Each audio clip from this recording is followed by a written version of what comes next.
in the Easter parade to the New York foul line. And just like Charlotte a few years ago from the regular season, the Knicks come out in reverse. Give it up, Bill. Give it up. But, you know, for the Knicks, this was a must-win game. They have dropped a couple of ball games to this team in a big fashion. So to get the first one, at least got to feel better about it. But the Raptors, when they come back for game 2, they will have the first game jitters out of the way. Knicks, they will have their hands full. Minnesota with an early 1-point lead on Portland. The Raptors are going to come out back with a sense of anger, an edge to them that they didn't have today.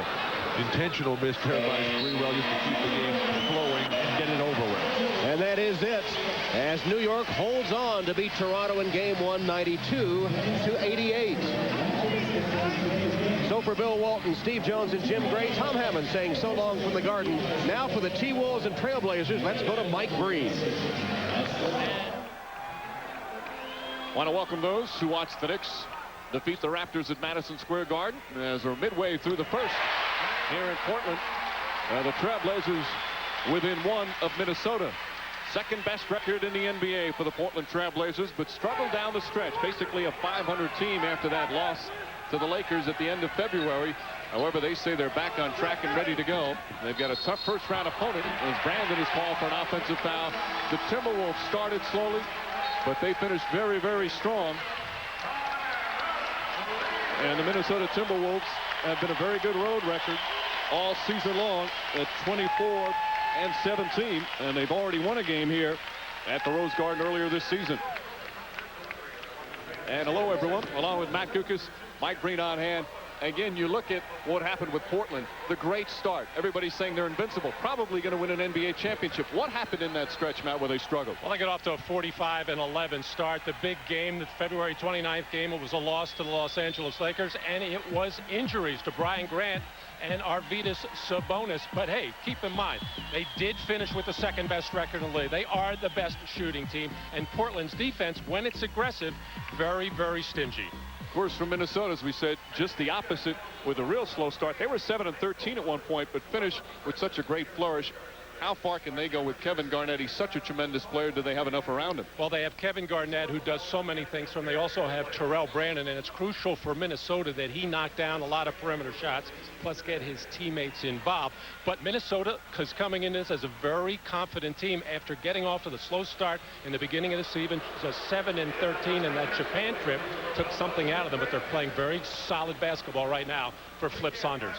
And the Timberwolves off to a good start in this one.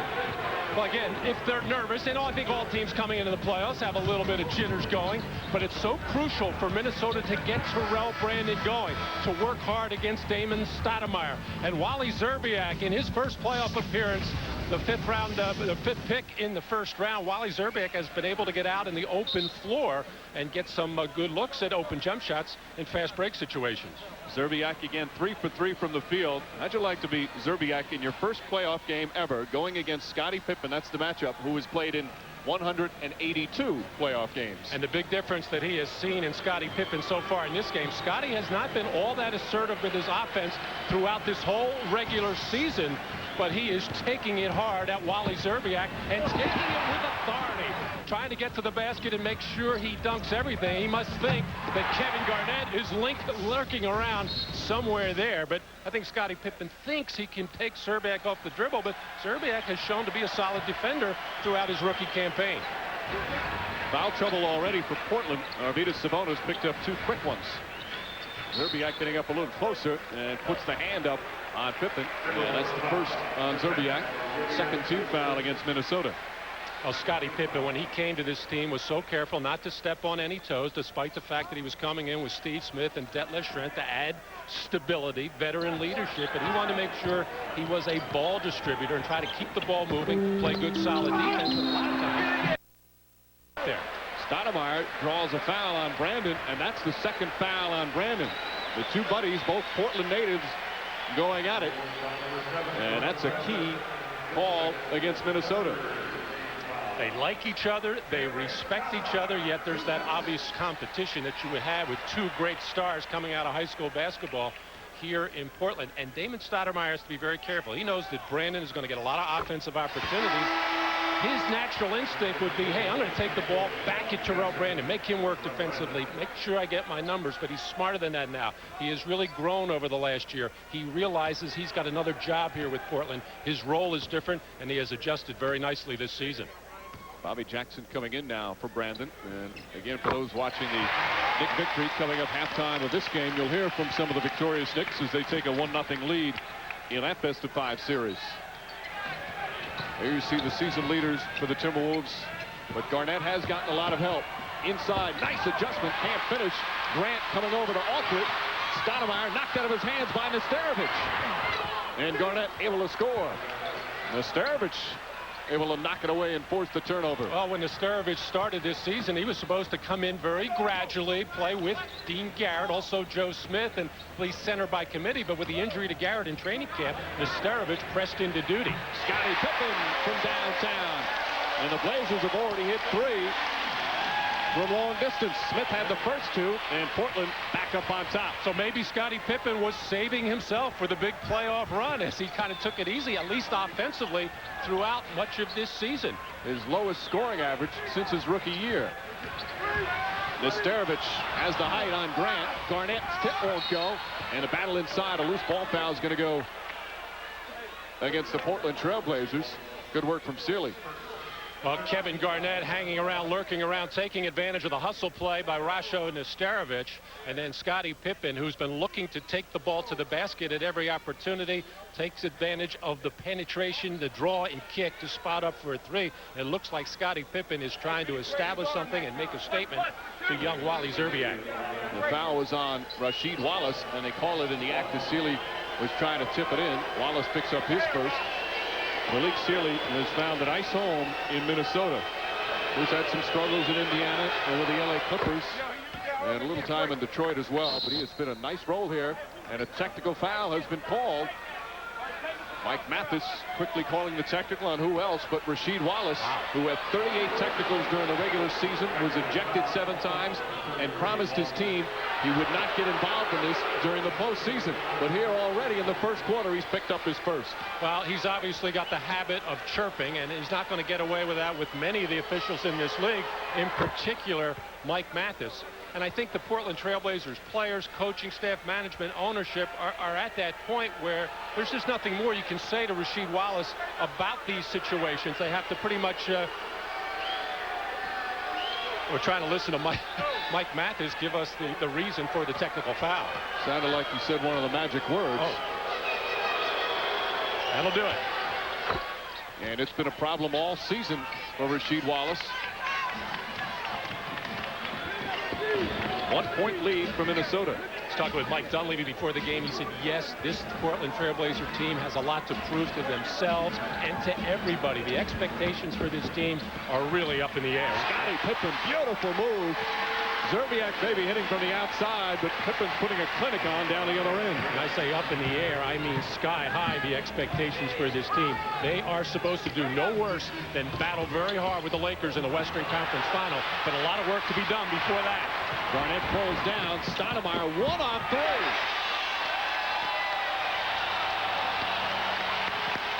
David Stoudamire gets the crowd going. And a timeout call by Minnesota. The Rose Garden has come alive early.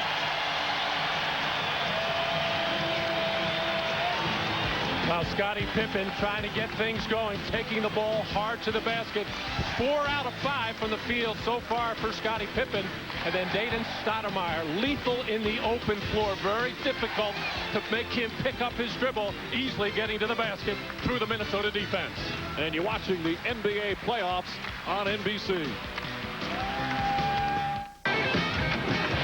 Stewart's back, and kids can relive all of his fun adventures. Drive out on the town, escape the cats, and help Stewart find his way back home. The official Stewart Little Roadster, the sellout Christmas toy, is back at Radio Shack while supplies last. The fun doesn't stop there. Kids can get behind the wheel of even more outrageous RC cars for wheel spinning action, high-flying jumps, zigzagging excitement. And don't forget, Stewart Little is now available on video and DVD. Radio Shack, you've got questions, we've got answers. Never once did your car ask you for jewelry or flowers. Never once did it ask you if it looks fat or Or did it get mad at you for leaving the seat up? Your car always gives you exactly what you want. Doesn't it deserve something special in return?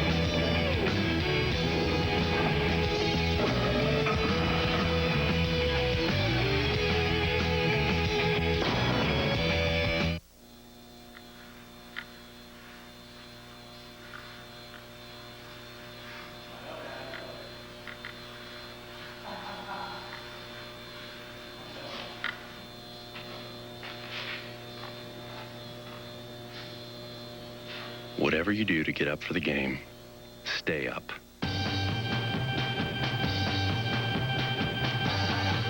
Powerade, on the ice with the NHL. Control, critical to a U.S. Olympic athlete and to a GMC driver. GMC Sonoma's advanced suspension packages give you an advantage. See the GMC advantage for yourself at your local GMC dealer and ask about special offers on the 2000 GMC Sonoma. For a chance to see the U.S. Olympic team compete in Sydney, call or log on to gmc.com. Some come just for the challenge, others a fistful of dollars. But in the end, only one can be champion. 21, NBC Monday, 9, 8 Central. The NBA on NBC is brought to you by cold refreshing Zima. Zima, a few degrees colder. By the Air Force, you have plans. The Air Force can help you get them off the ground. Visit airforce.com. By Net Zero, defenders of the free world. Free internet access forever. Call 1-800-DEFENDER. And by Adidas, long live sport. Welcome back to Portland. The Trailblazers and the Minnesota Timberwolves meeting in the playoffs here. And Scottie Pippen, of course, coming over from Houston. You see the kind of start he's off to, the kind of energy he has offered the Portland Trailblazers. And we talk to the Blazers, not necessarily Scottie, because he's been tight-lipped this week. It's time for him, and he knows it, to insert himself. He's taken a little bit of a backseat, particularly at the offensive end, during the last 15 or 20 games of this regular season. But now he knows it's the time for Scottie Pippen. He's going to assert himself. He's already got 9 points in this first quarter, and clearly showing an awful lot that he showed in Chicago earlier. It'll be a big factor throughout the series. Back to you guys. All right, Paul, thank you. Pippen, really all season long, he's been more valuable when he's not scoring. They're coming up huge here in the opening quarter with the 9 points in the 8 minutes. Nesterovich to Garnett. 3 Blazers swarming around Garnett. Zerbiak off the mark. Wallace the rebound. And I think Flip Saunders wants Kevin Garnett to get the ball inside and do draw a double team so he can find his teammates, because with Terrell Brandon on the bench right now with 2 personal fouls, it's going to be a search to try to find some good, clean offense for the Timberwolves in a half court. Smith hits another 3. Steve Smith, 3 for 3 from downtown, and Portland on a 7-0 run. 2 of the best shooting teams in the NBA. Portland was number 1 as Sealy knocks it down. They shot 47% during the season, and Minnesota was number 2, just under that mark. Just over 2.5 remaining in the opening quarter. And last year, the Blazers, losing in the conference finals, were swept by San Antonio. Their season ended on this floor. Wallace. They have all been waiting for the postseason to start, especially with their inconsistencies in the second half of the season. Sealy can't handle a pass, and the Blazers' defense has been excellent. Well, the explosiveness of Rasheed Wallace, Kevin Garnett, a very solid defender, doing his best to force Wallace away from the basket, which is what you want to do against a good post-up player, but it doesn't matter against Rasheed Wallace. He's as comfortable at catching, facing, putting the ball on the floor, and taking the basket. The help came for Kevin Garnett, but a tad too late. Coming up on 2 minutes left in the opening quarter. The T-Wolves offense has struggled a bit since Brandon went out. Stoudamire off the mark. And Bobby Jackson comes up. Jackson more of a defensive point guard. Zerbiak tied out and then throws it back up to Jackson. Joe Smith off the bench. What a year he's had as a reserve for Flip Saunders. Shot clock down to 8. Jackson, the quick shot. And Bobby Jackson, his first field goal. 2 out of the last 3 sequences, we have seen terrific ball movement on the part of the Timberwolves. It's why they shoot such a high percentage. They move it well, they space the floor, and when they get some driving into the seam, they get those good looks. Pippen again continues to look for his offense, and Scottie Pippen now 5 of 6 from the field. And Wally Szczerbiak, who's probably been watching tape, reading scouting reports, and probably saying to himself, why me? Why is he coming at me in this for game 1? Welcome to the playoffs, rookie. Still Minnesota ball, 15 on the shot clock. Wallace will sit down. Detlef Schrempf will come in. Wallace picking up that quick technical foul. Schrempf, one of the many players on this team who had to sacrifice individual games, sacrifice minutes. And perhaps more than any of the new players. Garnett off the mark. And they go down the other way. Foul goal against Minnesota. Joe, I think it's Sealy inside. So Portland will take over with a 6-point lead. And Joe Smith is ball in that foul. That's his first.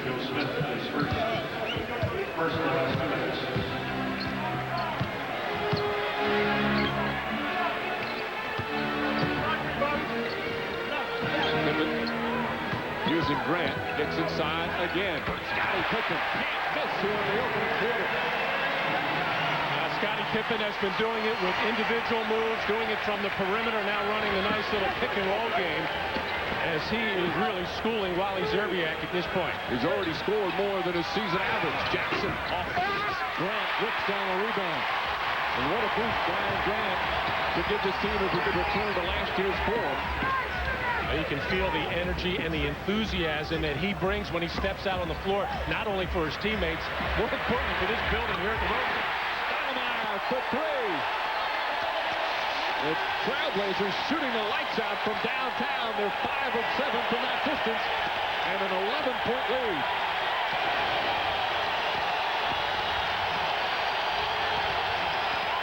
Final seconds. Pippen deflects it out with 3 seconds remaining, and this place is exploding already. Well, this is the kind of defense that Portland played in the first 2/3 of the season.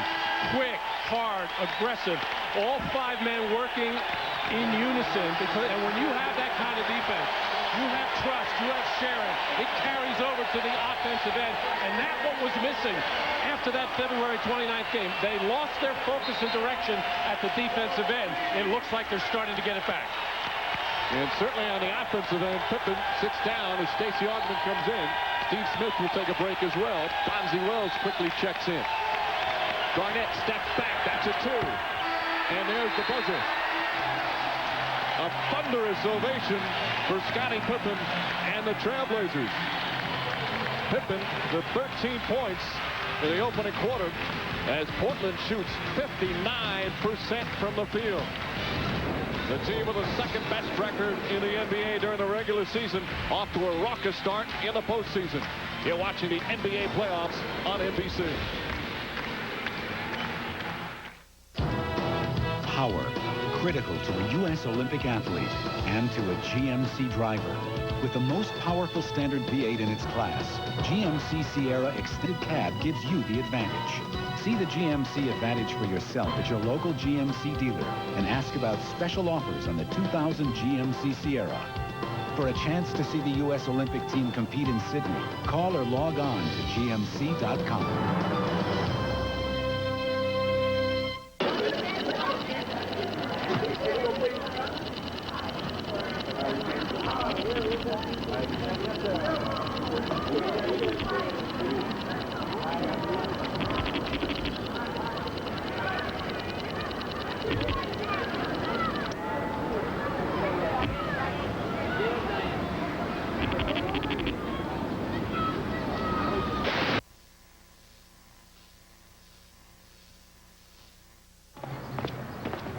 Well, looky here. $1. Must be my lucky day. But is it really worth it to bend down and pick it up? It's only $1 after all. You can't buy anything good with that. Of course. I forgot about 10-10-220. All calls up to 20 minutes are just 99 cents, and just 7 cents a minute after that with no monthly fee. Well, I guess $1 really is worth something. Hey, I saw it first. Dial 1010-220. I want to leave this small town. Go someplace where there's more people than cows. I want to see the world. Be part of a team. I want to go where people will listen to what I've got to say. Have people depend on me, not the other way around. Have a place of my own. Get an education. Help someone in trouble. Earn people's respect. You have plans. Let the Air Force help you get them off the ground. I want to hang out with people as cool as me. Trailblazers come out firing, and after 1 quarter in the Rose Garden, they lead the Timberwolves in game 1. An 11-point advantage. Lessons learned as a rookie in his first playoff game against someone who's been in so many postseason wars. Zerbiak shot the ball well, but trying to defend Scottie Pippen was another thing. And, you know, all season long, General Manager Bob Whitsitt has had to deal with, as you see, he's right up there amongst the career playoff game leaders. He's had to deal with the phrases of, oh, best team money can buy, but he made some terrific deals, including getting Scottie Pippen for 5 players that barely figured into the plans of these Portland Trailblazers. And their leadership, you're talking about Pippen, Smith, Tremp, and the other guy, Joe Klein, who's not on the playoff roster. Their leadership has been very subtle in that when the young players complain about this, that, or the other thing, it's usually not enough minutes, not enough shots. Those old veterans say, hey, we don't want to hear it. Don't even talk about that stuff around us. We don't want to see a stat sheet anywhere. This is about team. This is about what we do in the playoffs. And a foul inside on the pass off. So they'll take it out of bounds with 1 on the shot clock. Garnett caught a break there. He goes to the free throw line, but he's not going to shoot. So the foul goes against Tremp. That's his first. Grant is now guarding Garnett. Brian Grant hasn't taken a shot yet. Does have 3 rebounds and an assist. And what a difference he's made since he's come off the bench. Bonzi Wells hacks Peeler. Nice pass from Brandon. And Flip Saunders not taking any chances, seeing this one get away a little early. So despite 2 fouls on Terrell Brandon, he comes back in and immediately makes a nice pass. Well, Flip knows the dangers of getting too far behind on the road. Nevertheless, the Portland Trailblazers have been widely known this season of getting what looked like nice, comfortable leads, double figures, sometimes up around 17, 18 points a game. And then the lull sets in, and they let the other team get back into the game, lose their momentum, lose their aggressiveness, and make it tough on themselves. Constantly talking and teaching is what Scottie Pippen does on the bench. Peeler, one of those players, he started early in the season, now comes off the bench, much more effective that way. And he's able to knock down the second. Everybody talks about the Portland bench and how talented it is, how versatile it is. You got to keep in mind, Minnesota, they might not, certainly not as deep with their bench, but with Peeler and Joe Smith, 2 valuable contributors. Grant back out to Wells. 5 reserves on the floor right now for Portland. And an illegal defense whistle against the Timberwolves. Terrell Brandon is the culprit. He's arguing with Mike Mathis, but to no avail. So first, just a warning. Sam Mitchell, the veteran, will come in for Zerbiak. Saunders' team has played so unselfish all season long. They're always amongst the league leaders in assists, amongst the league leaders in fewest turnovers. But when you have your star, who is so unselfish and really plays without any ego as Kevin Garnett does, everybody just follows suit. Sometimes there's a danger at being too unselfish and too team-oriented. I really hope you don't say that with trepidation because it's so important. But sometimes Kevin Garnett has to assert himself more, be more aggressive offensively to help carry this team, because right now they're struggling to find offense. That's what Peeler does well off the bench, knocks down the jumper. And the lead cut to 8. Just over a minute gone by here in the second. Good shooting from both teams. And that's the norm.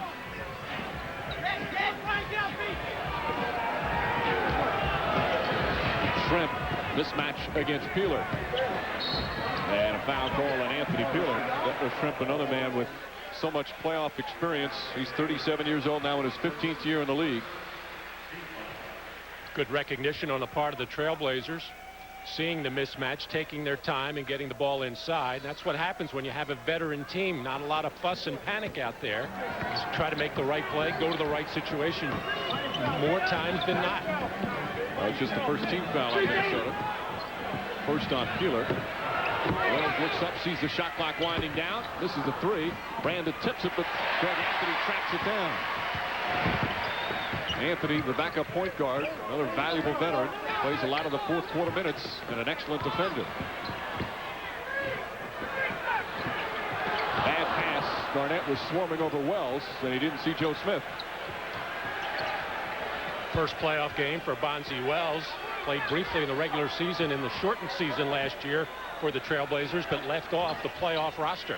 Had a fine regular season this year. Brandon Short, Shrimp the rebound. Wells is the only player on their roster who has not played in a conference finals. That's how experienced this team is in a postseason. And Shrimp knocking down his first field goal. The lead is back to 10.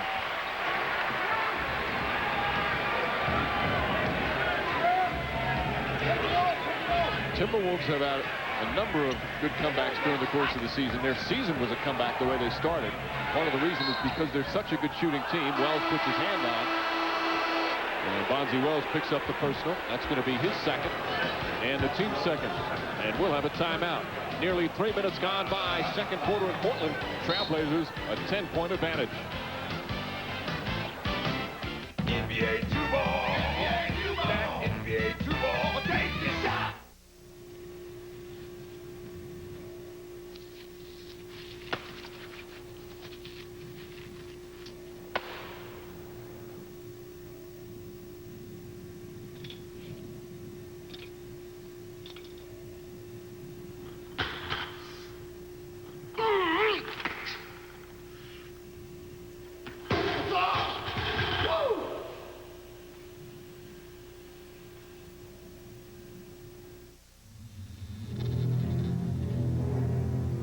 Just when you thought it was safe to leave your car in the parking lot, something evil will strike.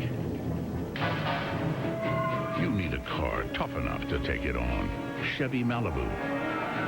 With a steel safety cage, breakaway mirrors, a 6-layer paint process, and bounce-back bumpers, it's one tough car. Chevy Malibu. We'll be there. Get more from the web, ma'am. Sign up for MSN Internet access. Come on, son. Lead with your offer. It's big. Your first 6 months of MSN free when you subscribe for a year. Man, get up and speak from your heart. Come on. 6 months free MSN. Sign up today or you'll miss out and you'll be really, really sad. On second thought, you better stick to the script. Your first 6 months free when you sign up for a year. Call 1-800-FREE-MSN. Painting the house, boys. Need one of you to help. Have you? I'll tell you what, Kev. How about you help Dad paint the house this time? And I'll paint it every time after. Really? All right, dude. Behr Premium Plus comes with a lifetime guarantee. So once you're done painting, you're done painting. Sucker. Behr Premium Plus. Buy it at the Home Depot. The NBA on NBC is brought to you by Sprint Nickel Nights Anywhere. Nickel across the state, nickel across the country. By Chevrolet. If only everything was as dependable as a Chevy. Chevy will be there. And by Gatorade Thirst Quencher, helping you play longer and stronger when it counts the most. Gatorade, is it in you? One of the fun matchups in this first round is Terrell Brandon and D.Stoudamire. Both Portland natives. They've known each other since they were kids. And Brandon says they go way, way back. Damon, he was my ball boy, a bat boy when I was playing baseball as a little leaguer. And so we've been knowing each other for a long time. And our parents have been knowing each other. And, you know, we have a lot of respect for each other. I know he's coming into the league when he went to Toronto first. We talked a lot about the league, and I tried to help him out a little bit of what to look out for. So I love him very much. It's not personal, though, but we're going to go at each other very hard. And D.Stoudamire, a little tired of hearing about how Terrell Brandon really worked him over in the 4 games during the regular season. He said that's his job for his team, is to look to score quite a bit. I have a different job with this ball club. Plus, Stoudamire knows he needs lots of help in defending Brandon and all the pick and rolls that he runs. Peeler able to put it in. So Peeler has the stroke early. It is unfair in terms of sometimes comparing points in certain matchups because, again, it's such a balanced team for Portland. Stoudamire is just not going to average like what he did in Toronto. There you see the matchup in the early going. Stacey Augmon, who's had limited duty this season. Anthony couldn't handle a pass a little too high from Sabonis, who's upset with himself. Still Portland ball with 5 on the shot clock. Well, the reason Greg Anthony was so wide open, Terrell Brandon slipped and fell, and the normally terrific passer Sabonis throwing it way behind. And Garvitas prides himself on making the easy pass, the simple pass, sometimes a little bit flashy, but generally delivers right on time. Picked up the 2 quick fouls. Schrempf has plenty of room. Won't go down, and Mitchell the board. Smacked away by Steve Smith. Smith fires off the mark. He is already hitting 3 threes. Coming up on 4 minutes gone by here in the second. Ball knocked out of bounds by Augman. Still Minnesota ball. T-Wolves down by 8. They've trailed by as many as 11. And Kevin Garnett getting a breather right now, so it's more incumbent on Terrell Brandon to look to generate some offense, primarily really for himself.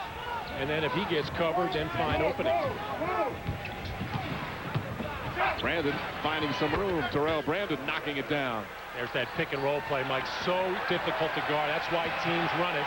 It just causes momentary confusion on the part of the 2 defensive players, and all of a sudden you got a good shooter like Terrell Brandon getting a good look at the basket. He comes back to the floor, and you see the difference in the way Minnesota's offense running. 6 points, 4 assists for Brandon. Sabonis goes right at Nesterovic. But Nesterovic gets the rebound. And Sabonis with his usual I was fouled look. Brandon in traffic. Tough shot from Terrell Brandon.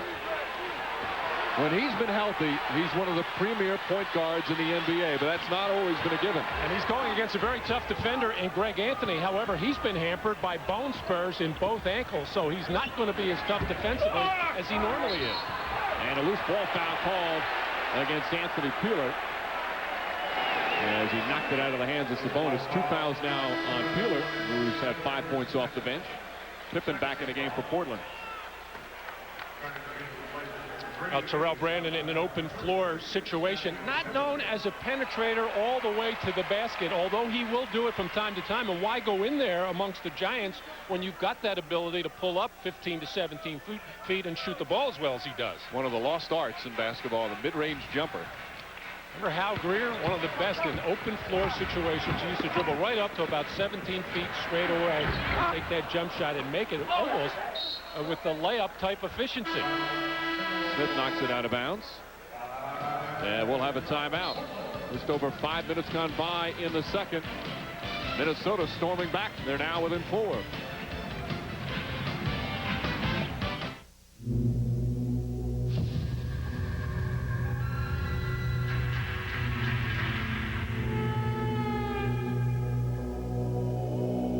Announcing the world premiere of the all-new Chevy Tahoe. More power, more room, more SUV. It's nowhere near anything Chevy Tahoe, like a rock.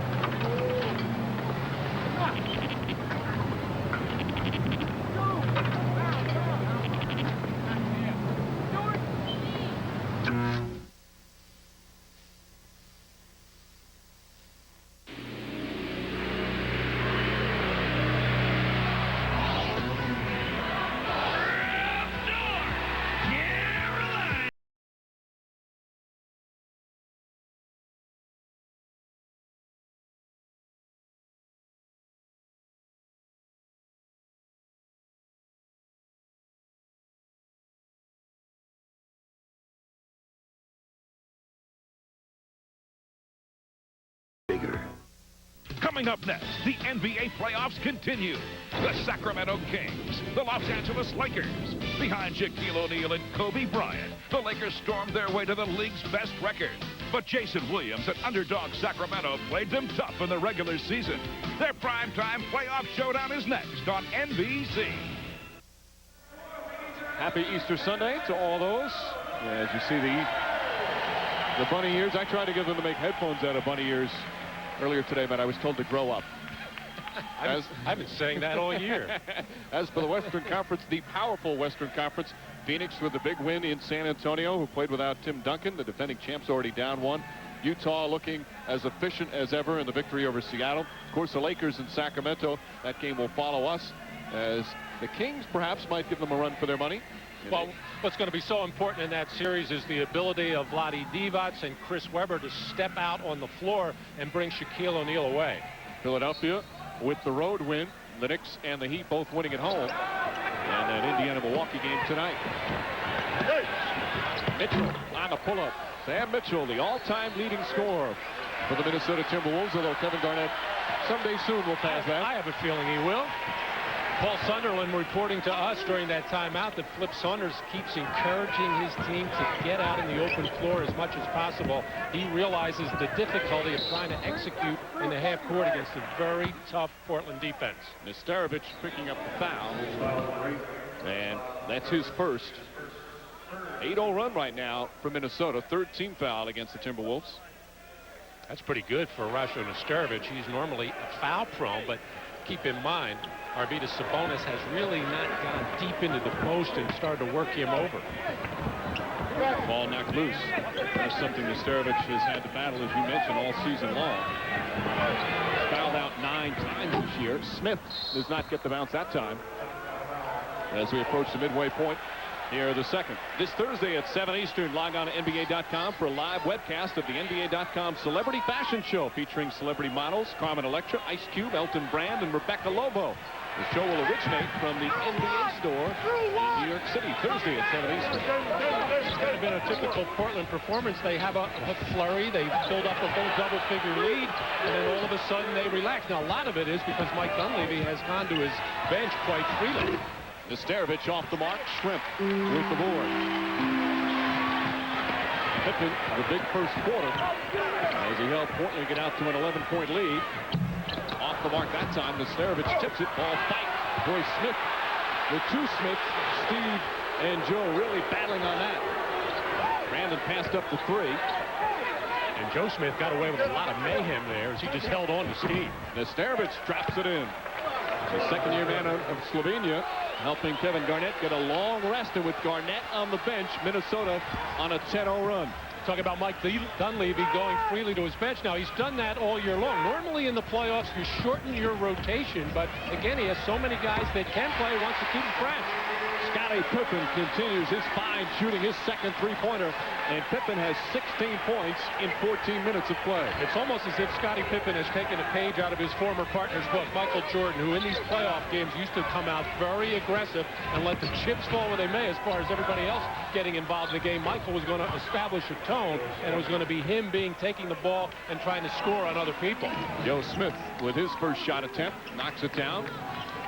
Portland's lead is 1, just over 4.5 to play here in the second. Game 1 of this best-of-5 series. The two teams split their 4 regular season meetings. Stoudamire blocked by Nesterovic, and last touch by Sabonis. Well, the Minnesota people are absolutely thrilled with the progress of Rasho Nesterovic. It's been a tough go for him, as he's a very young player, but he has a good feel for the game to begin with. Passes well, has a decent shot, and Scottie Pippen has his eyes on the rim. Every time he crosses midcourt, he is looking for a scoring opportunity for himself, and that's not a bad idea to get yourself going, especially for Scottie, who sometimes just kind of hangs in the background, lets other people do things. He's got to be aggressive for Portland, I think, to go very, very deep in these playoffs. In the 4 regular season games, the bench that outscored the other, that team came away with a victory. Flip Saunders talked so much about that in terms of we have to neutralize this vaunted Portland Trailblazer bench. And they have done that here in the second quarter as Mitchell hits another. Wallace fouled on the entry pass. And there you see the first 2 games Portland won. Again, the bench just barely outscoring. But then you see in that game here in Portland that ended a 14-game Rose Garden losing streak for Minnesota, the bench coming up huge in what they felt was a confidence builder that they finally won in this building. Well, it certainly helps, but they're probably thinking right now it doesn't really do that much for you now, although Minnesota has to be very happy where they are in this ballgame, because it looks like things were slipping away about in the opening minutes of that second quarter. Pippen to the basket, blocked, but a foul. Joe Smith thought he got all ball, and that's going to be Joe Smith's 3rd personal. Hugh Evans, the veteran official.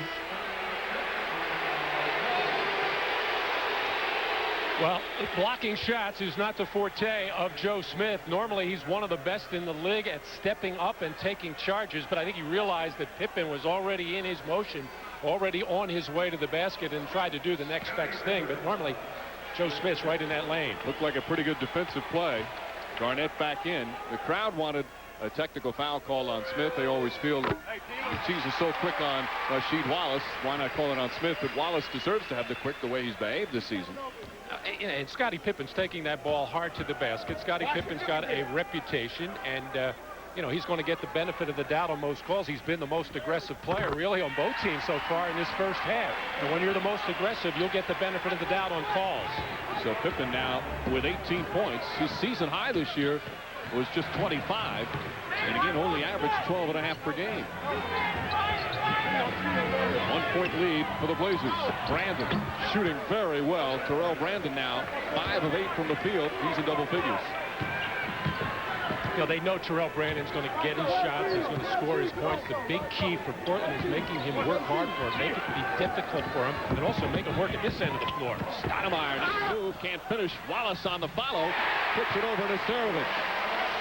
Rasheed Wallace with 4 points. He was their team's leading scorer. Hasn't taken a lot of shots here in the opening half. And he had something to say to the official on that play. He turned, shook his head. He's got to be very careful already with 1 technical foul. Towards 2 technicals, you're automatically ejected. You've got some veteran officials who won't take it. Garnett off the mark. Pippen the rebound. Pippen's so great in the open floor, but good transition defense for Minnesota. Here's the double on Wallace. Grant down low. Easy 2 for Brian Grant with Peeler on him. That's a terrific play from the 7-footer Rasheed Wallace, able to see over the pressure defense, and Brian Grant making the aggressive move without the ball to find the open spot. Another timeout called by the Timberwolves. While Wallace making himself available on the people turning their heads, getting to the offensive glass. Very tough customer in there. And then Wallace being pressured outside by 2 Minnesota Timberwolves. Brian Grant doing the right thing, run right to the front of the rim and find yourself an easy basket. Minnesota's shooting 56% from the field, but they're down 3. Air the second. When did you first notice this problem? It started a couple of months ago! More or less! Go on. Personally, I don't see what the fuss is all about! But we're losing friends! Did you purchase a cellular phone? We sure did! Yelling over the static. Here, try Sprint PCS. They built the only all-digital, all-PCS nationwide network, so you'll be heard loud and clear. Thank you. No, thank you. Sprint PCS, the clear alternative to cellular. Hey, beer man, one for the groom-to-be? Bachelor party, eh? Well, this is Frost Brewed Coors Light. Are you ready for that kind of commitment? Yeah. Please rise. Stand up. Do you take this can to be your very own? Do you promise to love, honor, and cherish every ounce of this Rocky Mountain refreshment? I do. Told myself I wasn't gonna cry. If anyone here has reason why these two should not be joined together, speak now. Here, man. Oh, there you go.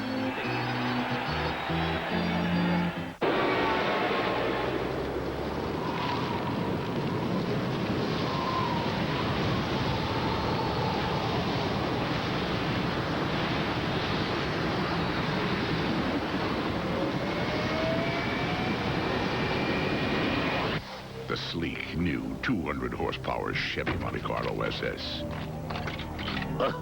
Hot. The side you show the world is up to you. Monte Carlo will be there. Hi, everybody. Hannah Storm in New York. Coming up on Net Zero at the half, we'll hear from the Kings' Chris Webber. Traded from Washington to Sacramento following the '98 season, Webber was initially very unhappy at the prospect of playing for the Kings. I just knew that I just didn't like the situation. You know, you go through trying to figure out how did you come to this point. But after all of that and being mad at myself and forgiving myself and forgiving others, it just came down to what am I going to do now? More from Webber at halftime, and we'll also hear from Vince Carter of the Toronto Raptors, who had a rough outing against the Knicks in his first ever playoff game. Let's go back to Portland and rejoin Mike, Matt, and Paul. Anna, thank you. Webber, another great year with the Kings in a position in the Western Conference that is very difficult. We've got a couple of great power forwards here. And Kevin Garnett and Rasheed Wallace, what a matchup. Two of the best young power forwards in the NBA. Weber certainly in that as well. And you look just in the Western Conference, how'd you like to try and make first-team All-NBA as a forward? Just look at that group of 6, all deserving. Cliff Robinson, the only one that didn't make the All-Star team, and he should have been there. And when you think about it, all of those players, nothing one-dimensional about any one of them. They all do everything out on the basketball floor, and of course they're all playing against one another so much, which makes it even more remarkable. Wallace on Garnett. He does not use double teams all that often, although Pippen goes to help out, and Szczerbiak makes him pay. Wally Szczerbiak hits another. He's 4 of 5 from the field. Well, nothing makes Kevin Garnett happier is when he draws that double team so he can get the ball moving, keep his teammates involved. But Kevin Garnett, he's going to have to shoot a higher percentage and be more aggressive with his offense. Best way to do that, get to the pass. Wallace knocked out of his hands by Nesterovic. Garnett, by the way, leads the team with 5 assists. 1-point lead for the Blazers, under 2 to play. Szczerbiak. Smith on the rebound.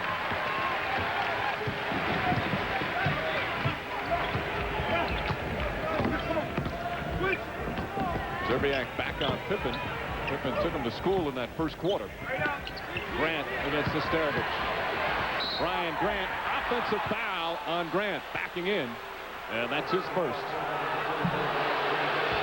The crowd doesn't like it. The crowd here at the Rose Garden voicing their displeasure, but this is the way Brian Grant plays inside. That bull in the China shop mentality. He's a tough cookie, and his offense is starting to come around right now. Defense has been good ever since he came back from the first injury. He's such a key part of this team at both ends of the floor. Nesterovic tip point goes Szczerbiak. Able to get it to Brandon. Szczerbiak wants to set it up again as Peeler calling to him. Szczerbiak, not just a shooter. He's got good strength. Not afraid to rebound in traffic. Cliff Saunders says he's their best one-on-one player. I don't know if that takes him in a one-on-one game against Kevin Garnett. Nesterovic can't connect. And Smith comes the other way. Or Terrell Brandon. Although Terrell Brandon likes to use that high pick. Obviously, you can't do that one-on-one game. But I think what Cliff is trying to say, Wally Szczerbiak a lot better athletically than people gave him credit for coming out of Miami of Ohio. Wallace seems annoyed as he backs in against Garnett. And a foul call on Kevin Garnett. Second on Garnett. Again, Wallace already picked up a technical in the first quarter. Garnett talking with you, Evans. He's not arguing. Power move inside by Wallace, and a good one, challenging the good defender Garnett, who didn't say anything initially on the call, but then started pointing at the referee. And I think what he's trying to say is, hey, give me that same call at the other end.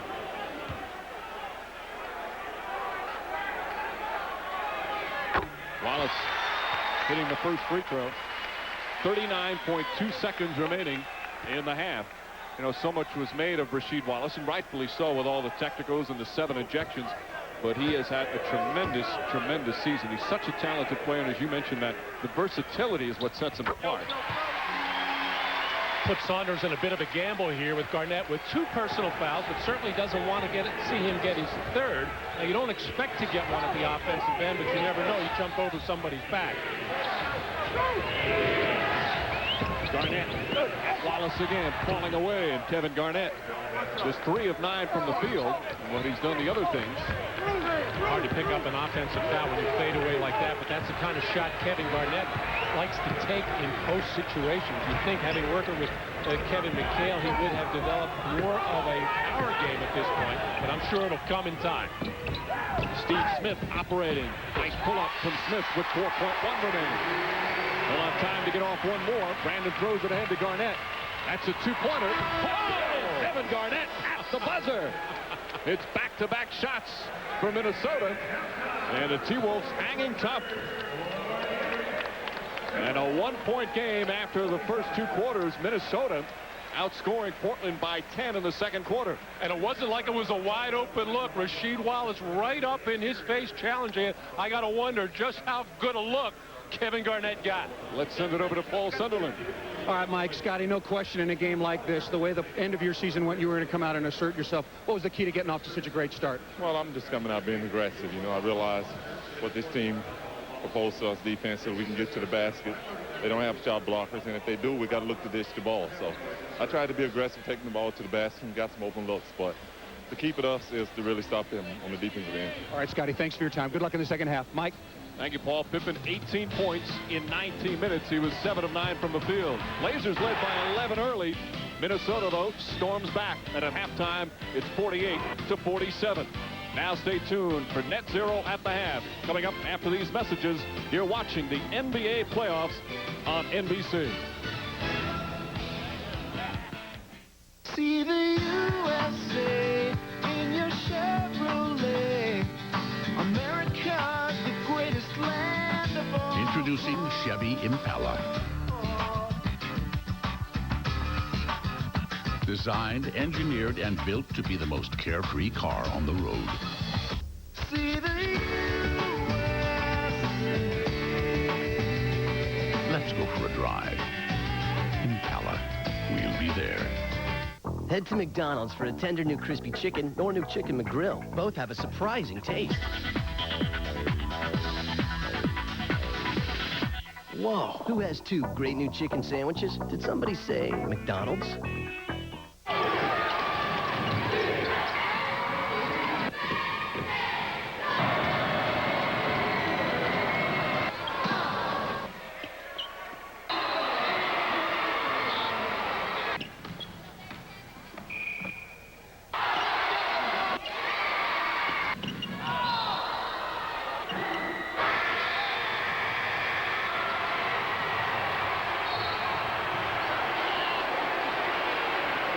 Uniroyal tires with nail guard seal most tread punctures instantly, permanently, and repeatedly.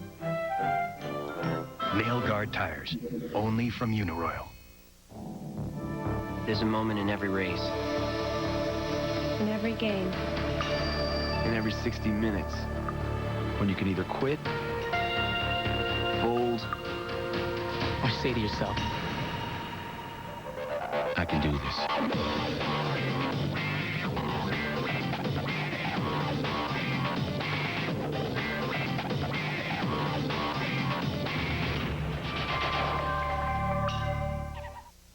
Thursday, NBC, Friends, Bruce Willis and Jennifer Aniston together. Hi, Ross. You're probably asking yourself, how did he get her? I'm just a love machine. And I won't work for nobody but you. Hey, baby. And there you have it. Bruce Willis on Friends, Thursday.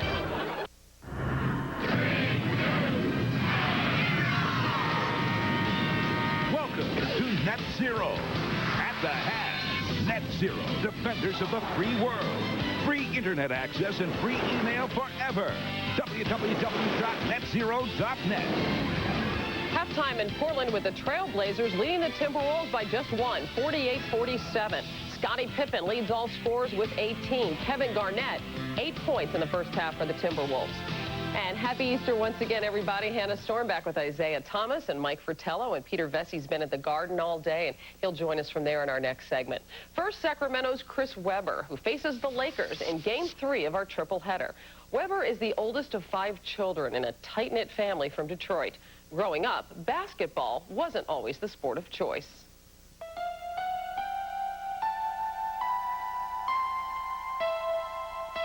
When I was little, he used to take all the kids to play football. We really never played basketball. Football was, I think he wanted me to be a football player. I wanted him to be a football player because I just love the game myself. Actually, he played football for Detroit Country Day for a while. He was a wide receiver. He was making touchdowns like mad. How'd you get into basketball? They kept hitting me in my knees in football, and I was tall. My wife, she didn't want him to play football because she thought he would get hurt. So, okay, I go along with the basketball when she wanted him to play.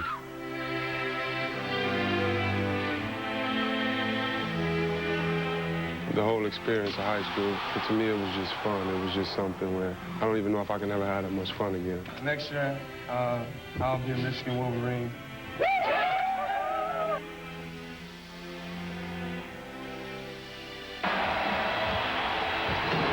Michigan was fun. Michigan was great because, you know, we're just 18 and not knowing what's going on. Chris Webber from the University of Michigan. With every dream, you know, it comes some downfalls, and I don't think I was really prepared for the downfalls.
On the bench, this is a job because only 1 out of 1 million guys make it to the NBA.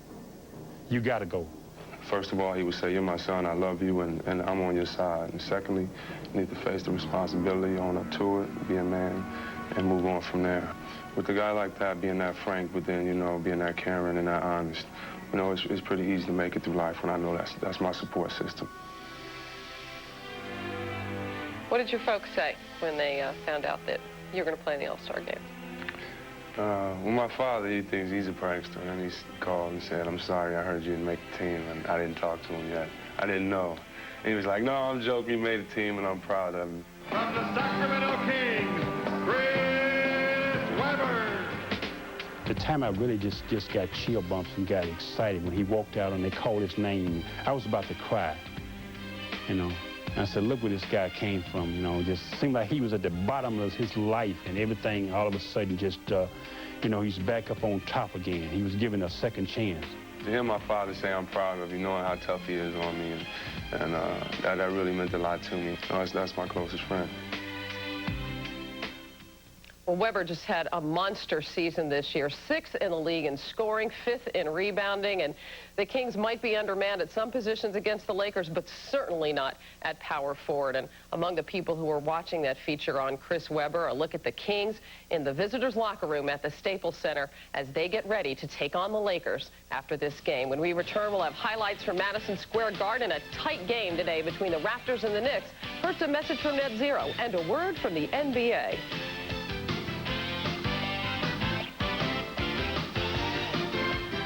You, in my judgment, are an insidious threat to our nation and all she stands for. The Internet was created for the people, Mr. Chairman. Constitution. Moreover, what you people are doing is flagrantly un-American. You're giving it away. Yes, sir, we're giving it away. Free access to the Internet is a fundamental right. And if you and your committee should keep me here 1,000 years, Net Zero will still give it away. Nothing will stop us from that.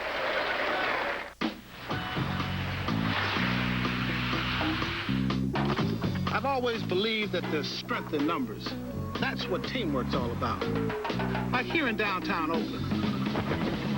And Antoine Jameson and kids from the neighborhood came together to make a difference. Thank you. Now, these guys may not have created a masterpiece. You gotta stay within the lines. I am.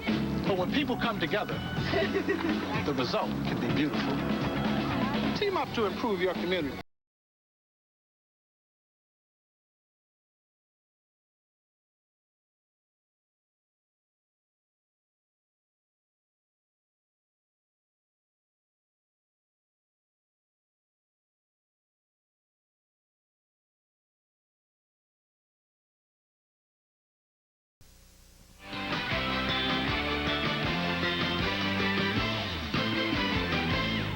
In the early game today at Madison Square Garden, the New York Knicks hosted the Toronto Raptors. Vince Carter had killed the Knicks during the regular season, averaging 33 points per game, but really struggled in his first ever playoff performance, not only for Carter, but also in Raptors franchise history. Shot off the mark here in the first half, and Carter gets a wide open look here, but doesn't even come close. He missed his first 12 shots of the game, finished 3 for 20 from the field. His worst ever shooting performance, but his team bounced back from a tough first quarter. Game tied when Larry Johnson, the Knicks, comes up with a clutch three-pointer. His team up 88-85, under 30 seconds left. Carter finds Tracy McGrady from the corner. Doug Christie gets the rebound. Christie's shot is no good. There's a scramble on the floor, and the Knicks point guard, Chris Childs, comes up with a loose ball, calls a timeout, hit a couple of clutch free throws, and the Knicks come away with a win in Game 1, 92-88. After the game, Jim Gray spoke with Vince Carter. Vince Carter in his first playoff game, 3 for 20, Vince. You told me at halftime that you were a little anxious. What happened here today? Just a rough game for us. They came out excited and they came out on fire. And late in the second half, we were able to buckle down and give them a game. You did lead the comeback. Was the intensity of your first playoff game different than what you had expected? Yeah, I was just a little overexcited and rushing my shot a little bit. I did some paper hats all over the following through. And, you know, it's okay. You feel you'll be able to bounce right back? Yeah, I'm not worried about it. All right, Vince. Good luck in Game 2. Thanks for your time. Thank you. All right, Hannah, back to you.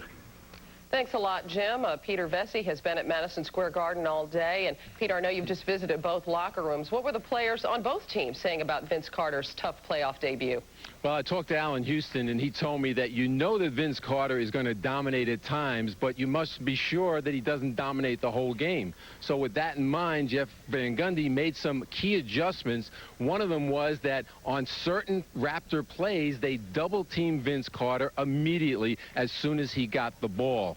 Then I went into the Toronto locker room and I asked them if they got anything positive out of this loss. And D. Brown says, sure we did. We spotted them 19 points. Our best player probably had his worst game of his career, and they know that they escaped. He said, they've made their adjustments. Now we will make ours. My thing, Hannah, is that the great coaches make the adjustments before they see the videotape. All right, thanks a lot, Peter, and we'll see you later on in our late halftime. Now, Peter does bring a good point. A lot of positives for the Raptors to take out of this because they really regrouped from that horrific first quarter. Yeah, there are some positives, as Peter and D. Brown pointed out. However, you can get lulled into a false sense of security if you're the Raptors right now because your best player did have his worst game. But what Butch Carter must do is find a way to get Vince Carter off. He's got to go back and be creative enough in his offensive sets to find a way to get Vince Carter involved in that offense and get him better looks at the basket. What about the Knicks, Mike? They got the win, but they really let the Raptors back into this game. Sometimes you get a win, but you know walking off that it doesn't feel quite right. When you look at the stat sheet, 5 Knicks in double figures, shoot over 81% from the foul line, over 48% from the floor. The superstar goes 3 for 20 on the other team. You're up 15 points at the end of the first quarter. You're saying, hey, this should be a big, big win. Instead, you eke out a 4-point victory. Well, you've got to correct a couple things. One, they were crushed on the glass by 13, 15-5 offensive rebounds, and then turnovers, 17 for the Knicks, which led to 21 points. Remember, the visiting team only has to steal 1 game on the road, so the Knicks need to tweak a couple things for the next game. All right, well, both teams will be busy over the next couple days. Game 2 is Wednesday night at Madison Square Garden. Meanwhile, the Trailblazers lead the Wolves by 1. We'll send you back to Portland for the second half after these messages from your local station. This has been Net Zero at the half. Net Zero, defenders of the free world. Free internet access and free email forever. Call 1-800-DEFENDER. How big is Thursday on NBC? First, Bruce Willis guest stars on Friends as the father of Ross's girlfriend. And... Hi, Ross. Rachel's new boyfriend. Then a special Thursday Just Shoot Me with Finch's big surprise. You want me to water your plants? Really, really big. Then, on an hour of Frasier, Daphne's wedding is coming. The bachelor party is on. What will Niles say to all this? I'm Niles. Okay. Plus an all-new ER. Must-see TV Thursday. Ah, the Northwest. Fresh air, the great outdoors. The place for adventure. And your Toyota dealer can lead you to it. With the powerful, gutsy Toyota trucks. Like the full-size Tundra, the tough Tacoma 4x4, or all-new Stepside. Lease Tundra, Motor Trend's Truck of the Year, for just $299 a month for 36 months, with $39.49 due at signing. So crank it up and let the good times roll in a Toyota truck. Just see your Toyota dealer today. We're leading the way. Colin Cowher, only on Northwest News Channel 8. How's it going? Pretty good. How's it going with you? Not bad. How you doing? Doing good. Good. So, what's new? Not much. What's new with you? Nothing. How you been? Been good. Can't complain. So how's it going? It's going good. Good. Nothing to talk about? Get all the news you need at 1190 KEX. How's it going?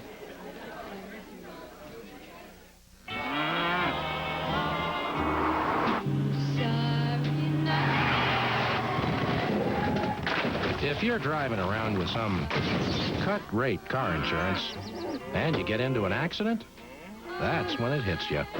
There's no State Farm agent to turn to for help. All operators are busy. Please hold. So, the choice is yours. Get yourself a State Farm agent. Please continue holding. Or get left high and dry.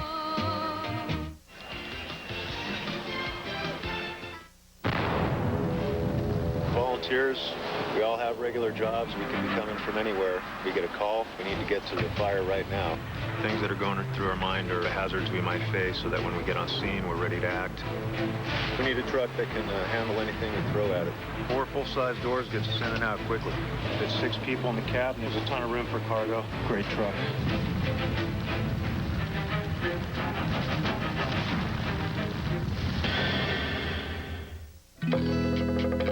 Welcome to Petopia, a pet paradise. It's everything they want, delivered to your door. Petopia.com, the internet pet paradise. Stewart's back, and kids can relive all of his fun adventures. Drive out on the town, escape the cats, and help Stewart find his way back home. The official Stewart Little Roadster, the sellout Christmas toy, is back at Radio Shack while supplies last. The fun doesn't stop there. Kids can get behind the wheel of even more outrageous RC cars for wheel spinning action, high-flying jumps, zigzagging excitement. And don't forget, Stewart Little is now available on video and DVD. Radio Shack, you've got questions, we've got answers. Life has its bumps, but you don't have to feel them. Now Midas Gold struts with R2 technology are only $59.95 each with a lifetime guarantee. Go smoothly. Go Midas. Gentlemen, a moment of silence in honor of Bob. Bob, a good friend, a good man, whose time had come. Thanks, Bob. Thanks, Bob. First, get a designated driver. Next, grab a Miller Lite. It's Miller time. Excuse me, our car broke down. Can anyone give us a ride home? Back later, guys. Oh, thanks. Bye, Bob. They were the class of 1970 at Kent State University.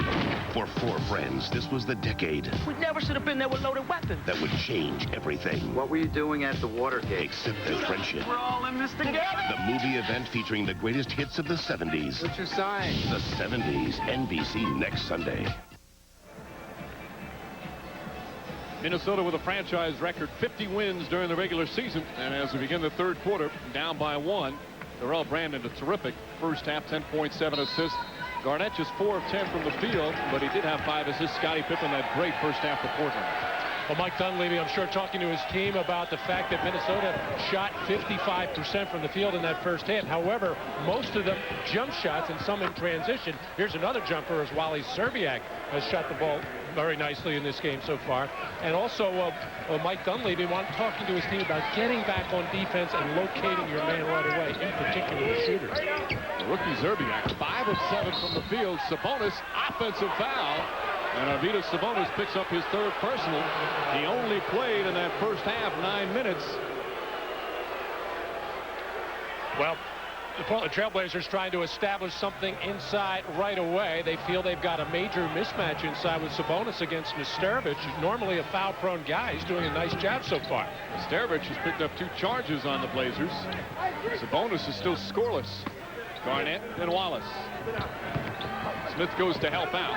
Szczerbiak blocked by Wallace. Garnett able to get it. Szczerbiak with a fake, 1 on the shot clock. The floater blocked by Sabonis, and a 24-second violation. The Blazers in the first half had that great stretch where their defense was terrific as they went up by 11. But then Minnesota, because they struggle in the half-court game, started getting those transition points. Well, so much of it happens because you start making substitution, and now the whole chemistry changes. It's a whole different outlook, primarily at the defensive end. But that's the way this Portland team basically has played all season long. Mike will use that bench. Smith can't get it. Sabonis cannot control the rebound, and Garnett hands off to Brandon. 1-point lead for Minnesota. Brandon. Once again, Terrell Brandon with 12 points. Well, you would say tough shot, going hard to your left, floating on the shot, but that's Terrell Brandon's type of shot. 55% for the T-Wolves in that first half. And keep in mind, Kevin Garnett just 4 for 10, so he hasn't even got it going yet. Stoudamire comes right back. The 2 Portland natives, friends since they were kids, battling in the first round of the NBA playoffs. Excellent shooting numbers for Minnesota.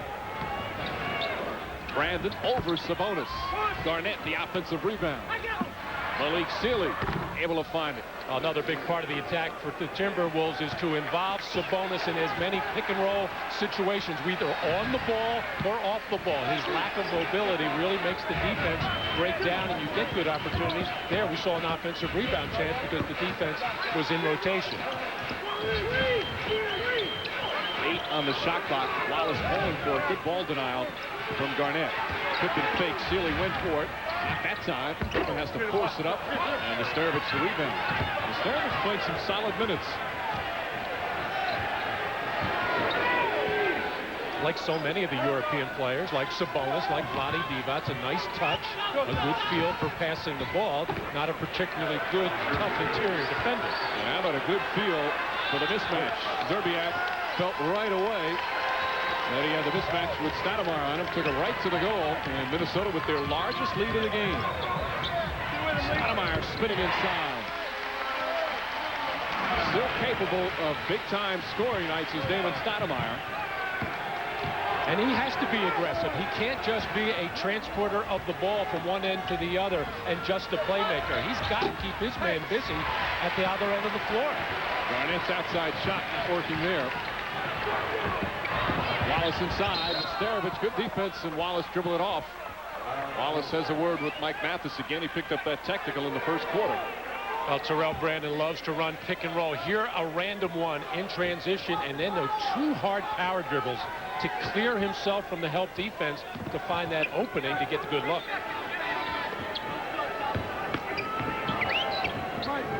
Garnett makes the move. There comes a double. Sealy again with a jumper. Malik Sealy finding the range here in the third quarter. Normally, Sealy shoots his best jump shots from baselines, and they need him to be aggressive offensively. They have made the switch, the T-Wolves, here in the third quarter. Szczerbiak now guarding Steve Smith. Sealy will be on Scottie Pippen. Sealy's in double figures. He's 3 for 3 from the field. Sabonis with the jumper. I use the jumper, that term, loosely on that. Pippen, another 3. Ball tipped. Garnett couldn't hold on. Wallace goes right at him. Tough move from Rasheed Wallace.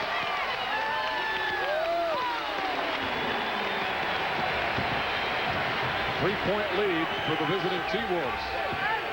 A team that was 24-17 on the road this season.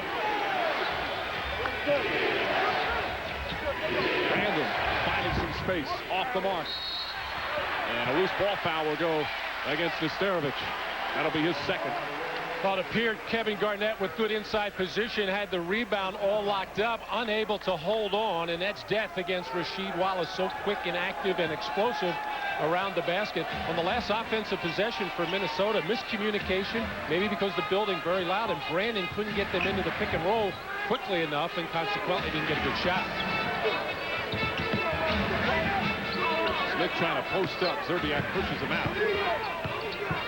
Zerbiak has the size on Smith to help defend, but not that time. Smith just very aggressive, no hesitation. Well, it's a kind of a typical veteran team mentality, and Mike Dunleavy, of course, thinks along those lines. Attack the rookie, whether or not he's a good defensive player or not. Make him work at the defensive end. Plus, you'll get some calls against him. So it was Pippen against Zerbiak in the first half, and now it's Steve Smith trying to work him over. Nesterovic now with 4 points. Just over 5 minutes gone by in the third. Stoudamire blocked by Garnett. His first projection, Sealy, quick outlet to Brandon. Nesterovic off the dribble. Garnett gets past Sabonis. Fake.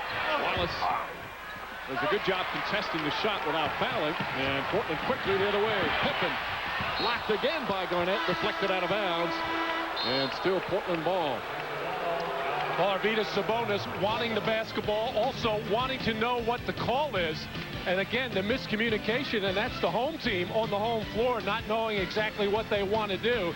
But when in doubt, run the high pick and roll and find the shooter Sabonis on the outside. But he's 0 for 6.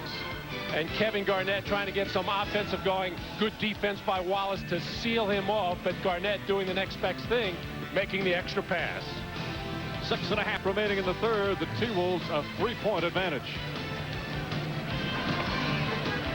The Kings, the Lakers, the playoffs continue.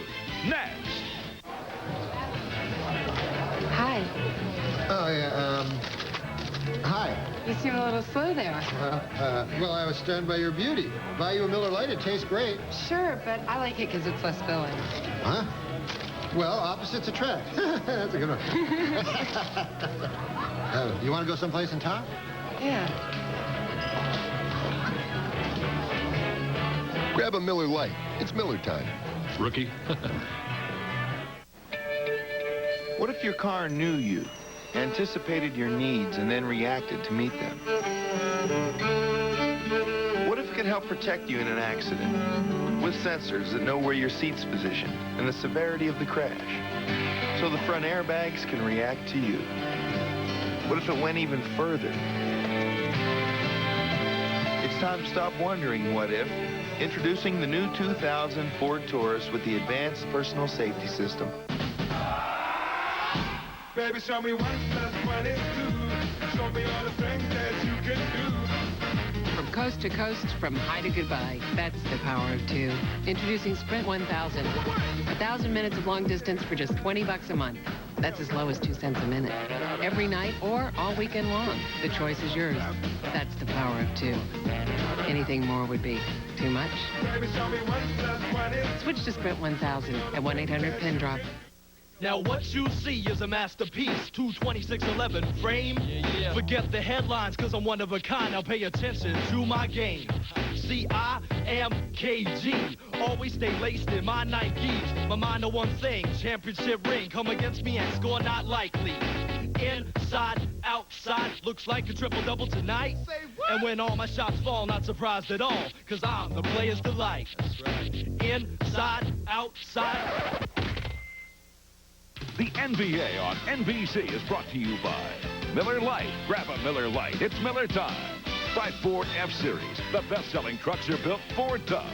By Snap.com. Now with global brain technology. Get the best sites first. And by Nike.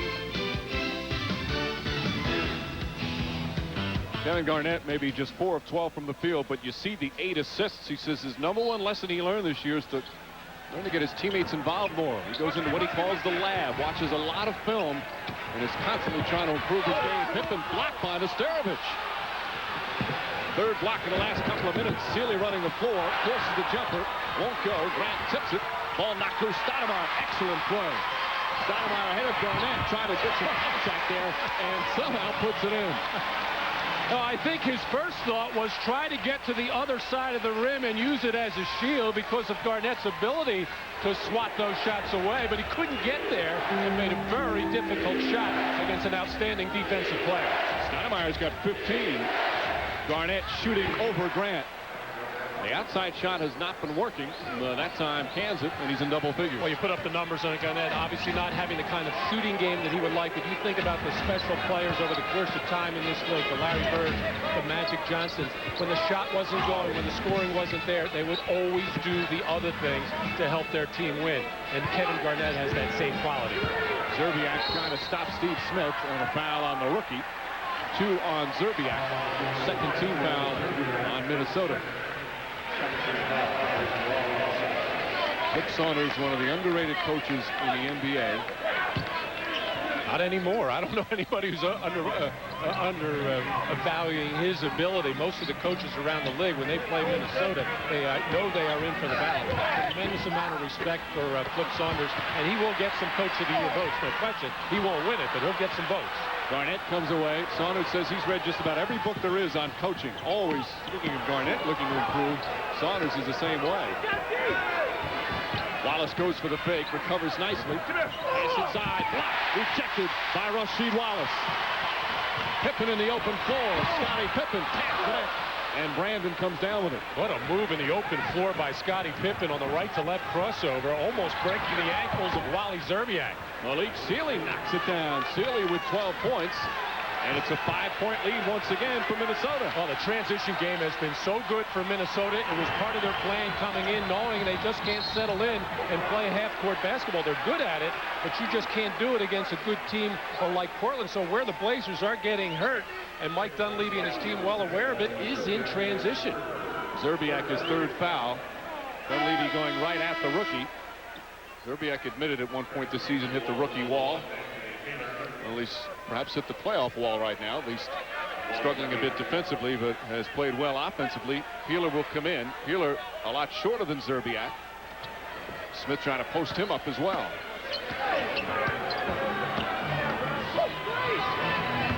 Pippen. Brandon sticking with Stoudamire. Double team.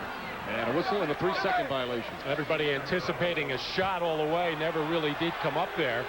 Scottie Pippen had the red-hot first half, 7 for 9 from the field. Can't get it going here in the second half.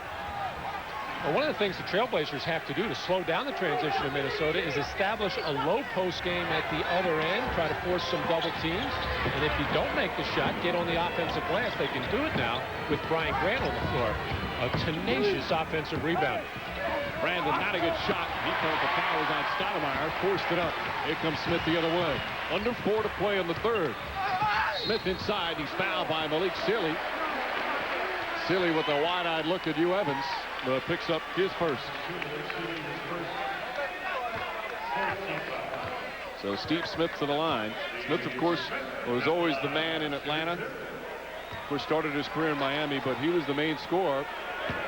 And at times has done that for Portland, but has accepted a lesser role in hopes of winning a championship. Smith so far with 13 points. Coming to NBC next Sunday, it's the 70s. For 4 Kent State grads of 1970, it will be 10 years they'll never forget. From Kent State to Watergate to disco, a decade that changed everything except their friendship. That's the 70s, a mini-series event coming to NBC next Sunday. Speaking of the 70s, you still have your leisure suits? Wait, that's when the hair was long, the basketball pants were short, NBA salaries were low. At least mine was, and rightfully so. Some would say. We like the humble Matt Dukas. Garnett swarming defense here from Portland. Peeler, good catch on the pull-up. Anthony Peeler knocks it down. Peeler 3 for 3 from the field.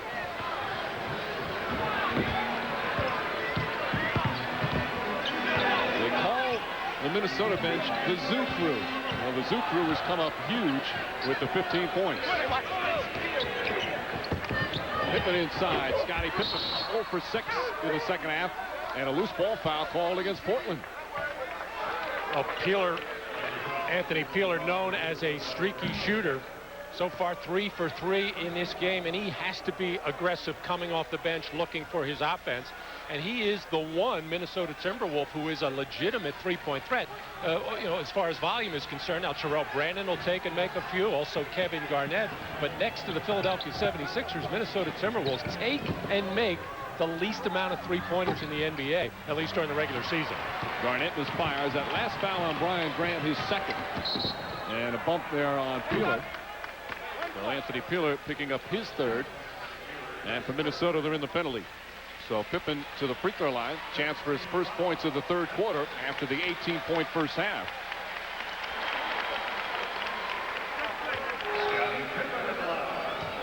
I think Scottie Pippen also fills in that category where, again, his scoring doesn't determine what kind of basketball game he is playing. He doesn't even necessarily have to shoot a high percentage. He does so many other things out on the floor to make his teammates better, to make the game easier for them, and help his team win.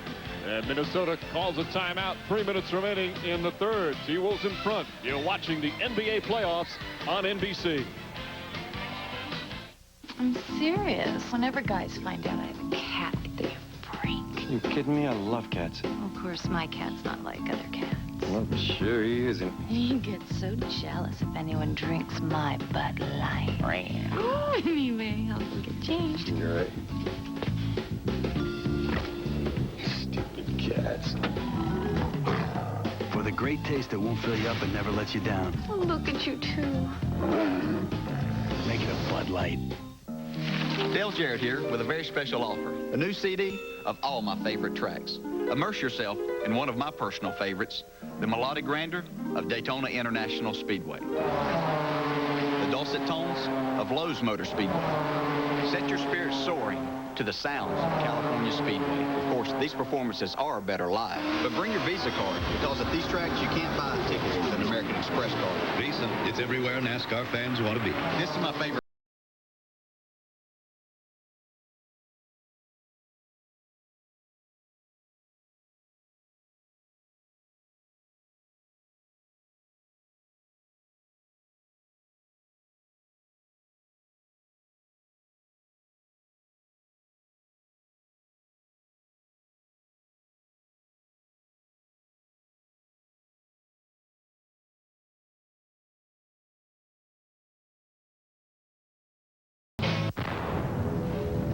Volunteers, we all have regular jobs. We can be coming from anywhere. We get a call, we need to get to the fire right now. Things that are going through our mind are the hazards we might face, so that when we get on scene, we're ready to act. We need a truck that can handle anything we throw at it. 4 full-size doors gets us in and out quickly. There's 6 people in the cab, and there's a ton of room for cargo. Great truck.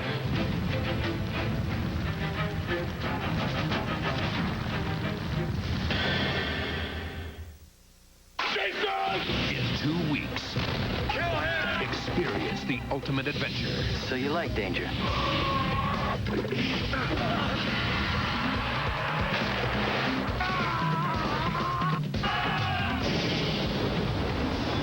Jason and the Argonauts, NBC Sunday in 2 weeks. Well, Scottie Pippen started this game one ultra aggressive, coming out attacking the rim, and wound up shooting 7 for 9. He was trying to dunk the ball in the first half. There he had an open court situation, thought he got fouled on the play, and there short-arming that little turnaround jumper. 7 for 9 first half, 0 for 6 so far here in the third quarter for Scottie Pippen. Pippen now to the free throw line. He's 3 for 3 from there. Portland have hit all 9 of their free throws so far. Talk about way short. Talk about a short arm right there. Brandon, Seeley, Nesterovich, Garnett, and Peeler on the floor right now for Minnesota. Another thing what this is doing for Minnesota, it is keeping this normally raucous crowd very quiet right now. The only way Portland is going to get the crowd back into the game is start making some very good defensive plays, some stops, and then to convert them at the other end. Smith, the foul is first. Seeley playing very well. Seeley talked about after he finally left the LA Clippers, it was nice to be back in the NBA. You're piling on. You get a lot of those anti-Clipper comments from former Clippers. Losses can do those things to you. 4 on the shot clock. Nesterovich can't handle a pass. Broke it up nicely. D.Stoudamire with some good defense.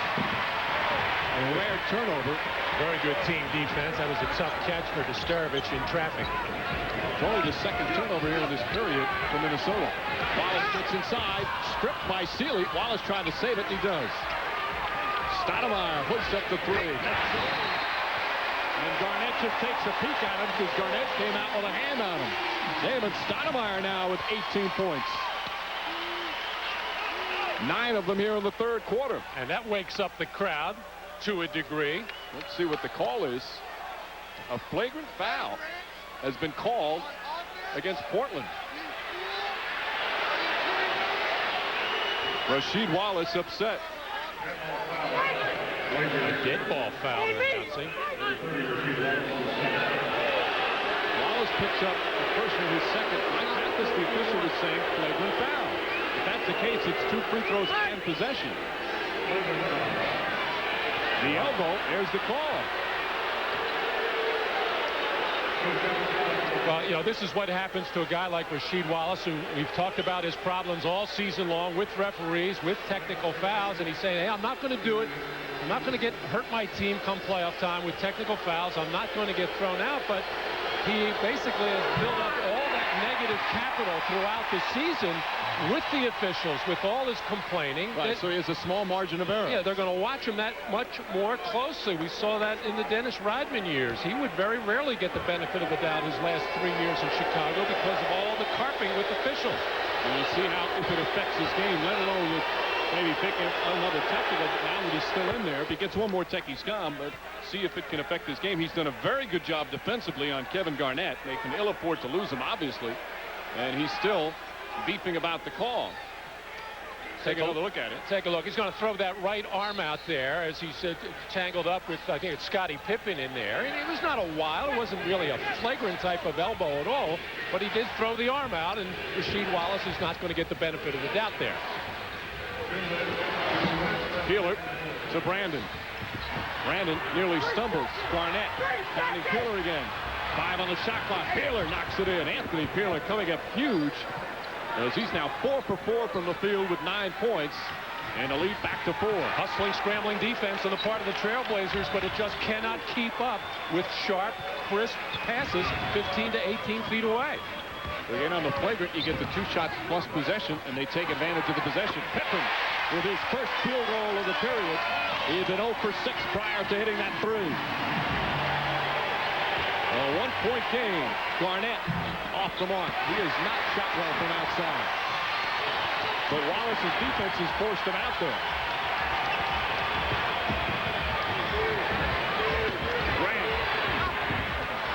Garnett altered that, and Brandon comes the other way. No question, he heard and felt the footsteps of Kevin Garnett. Kevin really struggling from the field. He has to do this, get towards the basket, having shot just 5 for 15 so far in this game. The next best thing he should do is get on the offensive boards and find some easy baskets for himself. Grant picks up his 3rd foul. They're 1 away from the penalty, so the T-Wolves will inbound. Joe Smith comes in. D.Stoudamire playing a solid game, sits down. And Detlef Schrempf will check in for Portland. Wallace will sit. Wallace, 8 points, 4 rebounds.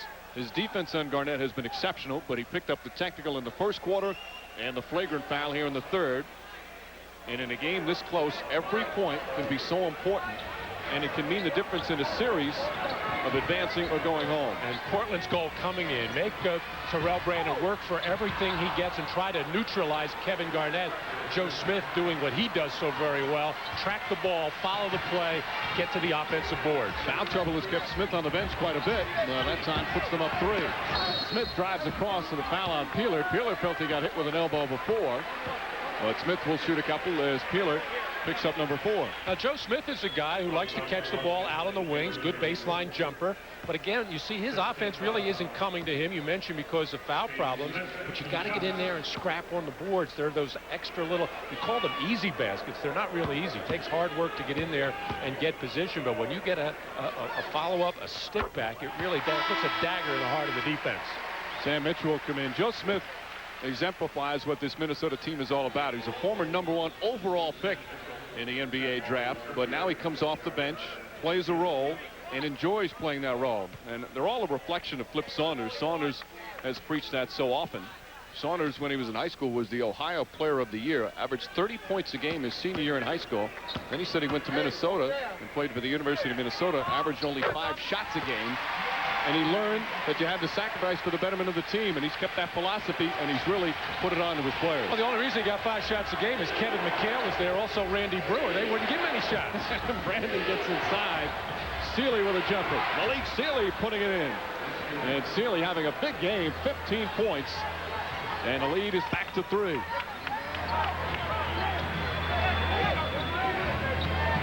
Stoudamire, Brandon trying to fight over the screen. Stoudamire kicks it out. Pippen for 3. Off the mark. Zerbiak the rebound. And the shot clock is turned off. Minnesota will go into the 4th quarter with a lead. Look for the high pick and roll here with the Terrell Brandon trying to find a shot. Brandon puts it in. The 3-pointer for Terrell Brandon with 1.1 remaining and their largest lead of the game. Smith will count if it goes off the mark. And that ends the 3rd quarter. Terrell Brandon and Damon Stoudamire battling, but Brandon not only 15 points, but 11 assists as well. And the Trailblazers will have to come from behind in the 4th quarter. On the road to start the 2000 postseason, the Minnesota Timberwolves with a 75-69 lead. We'll be right back after these messages and a word from your local station. You're watching the NBA playoffs on NBC. What if your car knew you? Would it make you feel more at home? Could it put you in a more comfortable driving position? What if it could make more room for your life? Prevent problems before they happen?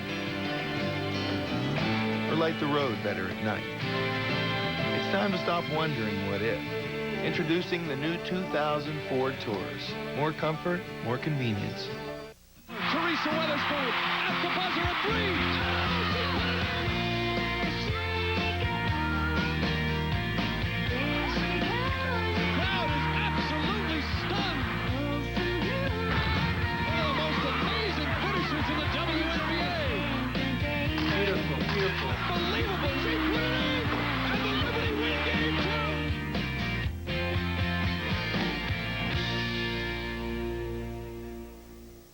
The 70s, next Sunday on NBC. Sports Sunday with Colin Cowherd, tonight at 11:35. Phil Wick started changing tires for Les Schwab over 30 years ago. Today, he's president. I always remember what Les taught me. Treat our customers like you treat your mom and dad. We did it then, we do it now. You come in, we come running.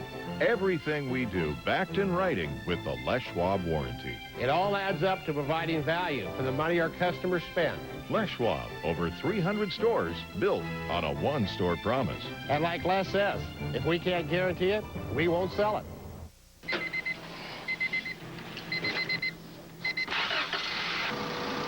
Check that washer, make sure it's tight on that roof. Lenses look good. Left.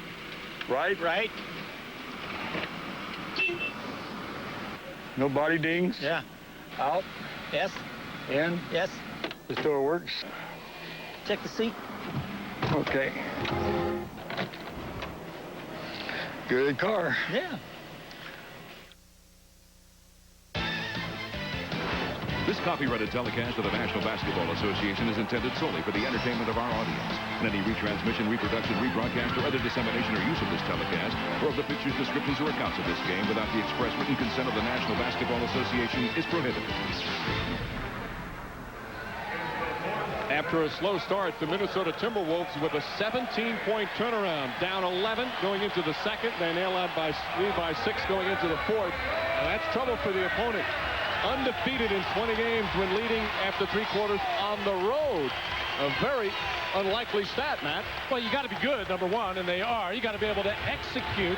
And the other thing, the Timberwolves generally don't beat themselves. They take care of the ball. And one other thing, you got to be lucky. They made a lot of last-second shots to pull out victories. Because they're a team that does not turn it over very often, they execute so well down the stretch of games. They've won a lot of close ones. They only have 7 turnovers. See Brandon with the big game. But the bench, the Zoo Crew getting it done from Minnesota. Part of that Zoo Crew, Mitchell, guarding Steve Smith. Offensive foul on Smith. And a veteran, Sam Mitchell, 36 years old, using his experience defensively. 2 fouls on Smith. Well, you talk about what Joe Smith means to this team. Also, Sam Mitchell, solid guy in the locker room, a selfless player, helping Wally Szczerbiak come along, a guy who's actually taking his playing time. And they said when they got Terry Porter a few years ago and Sam Mitchell, it really solidified the chemistry on this ball club, especially off the court and in the locker room. Brandon misfires. 6-point lead for Minnesota. Opening minute, 4th quarter. Game 1, the best-of-5 series. The T-Wolves trying to win one on the road against a team with the second-best record in the regular season. Sabonis finding a way, and that is his first field goal as him and Mitchell become entangled. A little ballet move along the baseline. A little finesse by Arvydas Sabonis. Ballet and Sabonis just doesn't go. I didn't think so. Chance of defense. The Rose Guard's been quiet since the first quarter. Greg Anthony with a slap and picks up his first foul. Oh, it's like Sabonis getting the ball inside, figures, hey, I can beat Nesterovic. I know that he can't move his feet, even though I struggle doing it myself, but able to find that little crease to get to the other side. Now, Portland is a team that doesn't force a lot of turnovers. Not necessarily a pressure defensive team, but Greg Anthony can get up on his man, put a lot of pressure on, which really makes it tough to execute. But keep in mind, Greg Anthony playing on those 2 sore ankles as bone spurs there. He's going to have operation after the season. But he's a key player generally for the Blazers in 4th quarters. A better defender than Stoudamire, though certainly doesn't have his offensive game. 5 on the shot clock. Garnett has to shoot over Wallace. Knocks it in. Kevin Garnett struggled from the outside, but a big bucket there. He's got 12 points and 10 rebounds. An anxious crowd here in the Rose Garden. They saw the Blazers lose at home a number of times during that stretch after the Laker loss. And a foul on Nesterovic. That's his 3rd.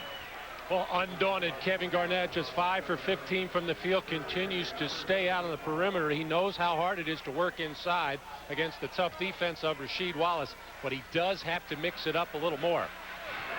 Garnett is guarding Shrimp. Joe Smith is on Wallace. And a foul call that's going to go against Minnesota. Terrell Brandon has a quizzical look on him as Mike Mathis makes the call. Brandon picks up. Well, no, they call it on Nesterovic, so that's his 4th. But you ever notice how wherever Greg Anthony is, bodies are kind of flying, falling down. He was trying to set that little cross screen in the lane, little diagonal back pick to free up Sabonis, but he makes sure he does the hitting. Very physical player. He's with the Knicks, with the Sonics, and now with the Blazers. Very durable as well. Hasn't missed a game since he's been in Portland. And dangerous from 3-land. Misfires that one. Rolls around as Garnett the rebound. Joe Smith and Sabonis were really tangling down low. Oh, and the Portland bench just can't get any kind of production. Just 4 points from them. Both of those field goals coming in the first half from Brian Grant. Beautiful pass from Brandon, but Smith can't finish. And it's knocked out of bounds. T-Wolves will have the ball with 9 on the shot clock. A 6-point lead on the road from Minnesota there early in the 4th.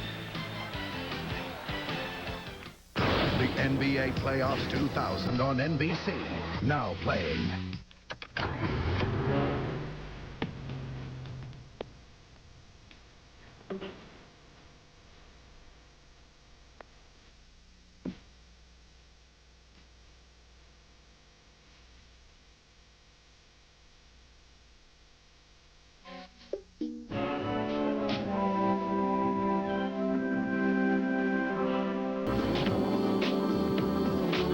The 3.2 TL from Acura.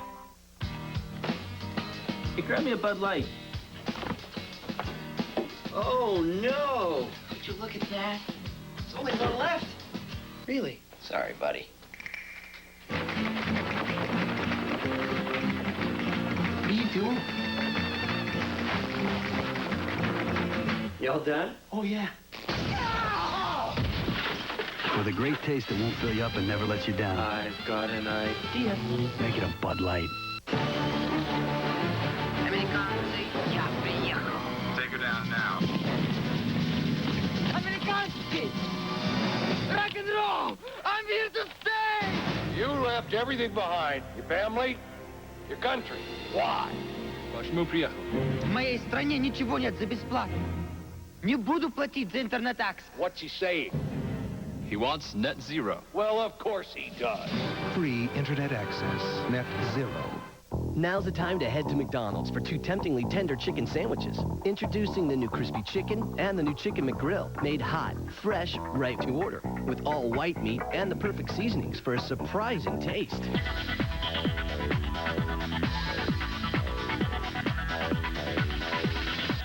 Whoa.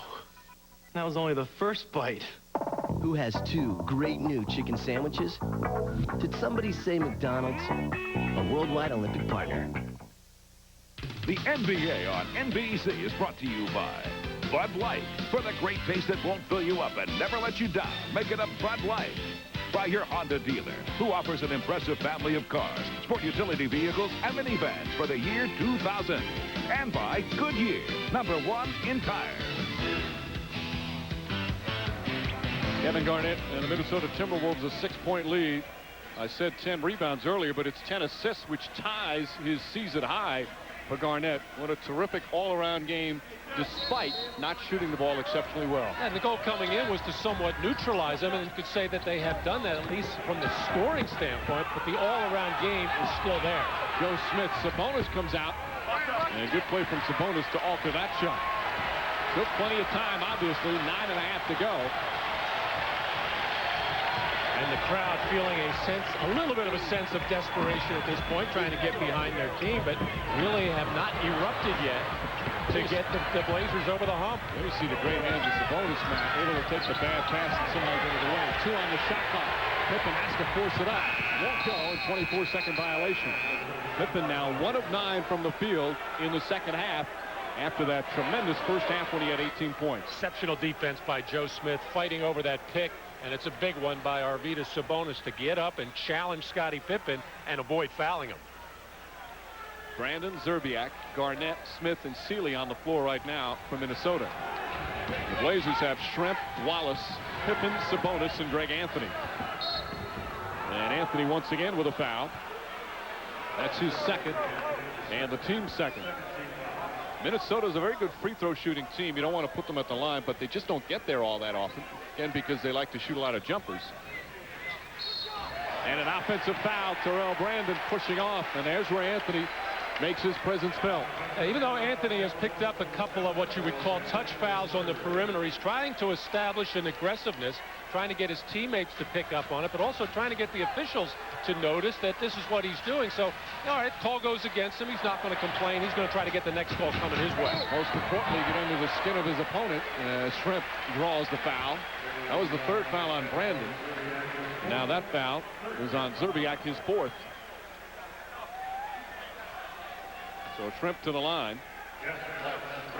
Detlef Schrempf, a former All-Star, who last year averaged 35 minutes a game with Seattle. And this season, as we said, a very big sacrifice for Schrempf. His numbers down to, as you see, just under 22 minutes a game. You know, Mike, I think when he came to Portland, he thought he was going to get a lot more playing time than this. But keep in mind, Scottie Pippen had not yet come on board on that sign and trade with the Houston Rockets. Once Pippen came on, that was obviously going to take plenty of time from Detlef Schrempf. Well, he thought he was going to be a starter, but 2 months after he signed with him, they made the deal for Pippen. Said 10 years ago he would have had a hard time dealing with it. Not now. He just wants to win a championship. Brandon tied up. Pippen's help defense is as good as it gets. Seeley inside, flips it out to Garnett. Garnett won't go and goes over the backboard. Portland will get it back, trailing by 4. Excellent defense by Rasheed Wallace, battling Garnett in the post, making it tough for him to make himself available for a catch, then released him out to the perimeter and stepping in the lane to clog up the middle. Flip Saunders wants to talk it over. His team nursing a 4-point lead, but still plenty of time, over 8.5 minutes remaining, 4th quarter of game 1. Yeah, J-Dub, Scott. Yeah, yo, you wanna play scrub? It's J-Dub, you know the MO. Number 55, King, Sacramento. Ankle-breaking crossover, leave your joint scarred. Picture in the dictionary under point guard. Don't know now? Catch it on the replay. Behind the back, pass to myself, to my teammates, to pull up off the bounce, send it to the net. I got moves nobody invented yet, like what?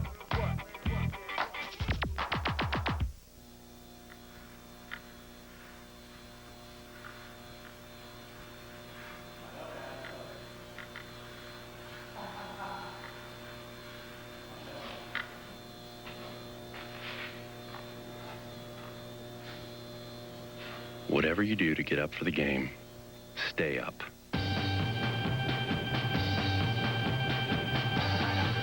Powerade, on the ice with the NHL.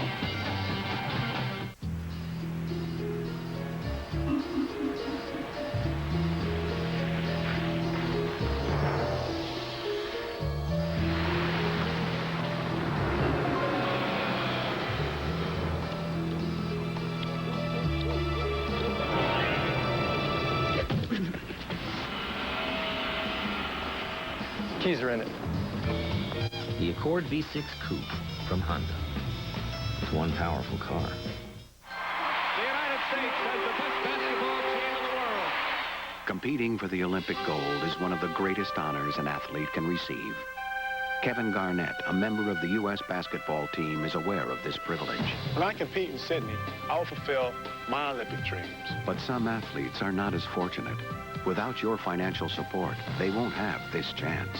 So show your true colors and help make their Olympic dreams come true. Become a U.S. Olympic team partner. Coming up next, the NBA playoffs continue. The Sacramento Kings, the Los Angeles Lakers. Behind Shaquille O'Neal and Kobe Bryant, the Lakers stormed their way to the league's best record. But Jason Williams and underdog Sacramento played them tough in the regular season. Their primetime playoff showdown is next on NBC. We told you about next Sunday in the 70s, a movie event on NBC. Time for our 70s timeline. Guess the year. John Travolta in Saturday Night Fever. Star Wars was released and eventually became one of the most popular films of all time. New York Studio 54, the hottest spot on the planet. And also in this year, the Portland Trail Blazers won the NBA championship. 1977. That's a member of the Portland Trail Blazers. And Matt Kukas, you had a tab at Studio 54, didn't you? I thought that was you dancing there. Well, against John Travolta, right? It looked like you. How about what Bill Walton did with those Trailblazers here, electrifying this town and these basketball fans? Jack Ramsey coaching those Trailblazers. Wallace inside. Nice feed from Trent as Wallace goes backdoor, and he's in double figures, and it's a two-point game. Well, the field goals have been very hard to come by for the Portland Trailblazers. They had 13 field goals in the first quarter, only 14 since. Sealy momentarily quiets the crowd. Malik Sealy having a superb game. He's got 17.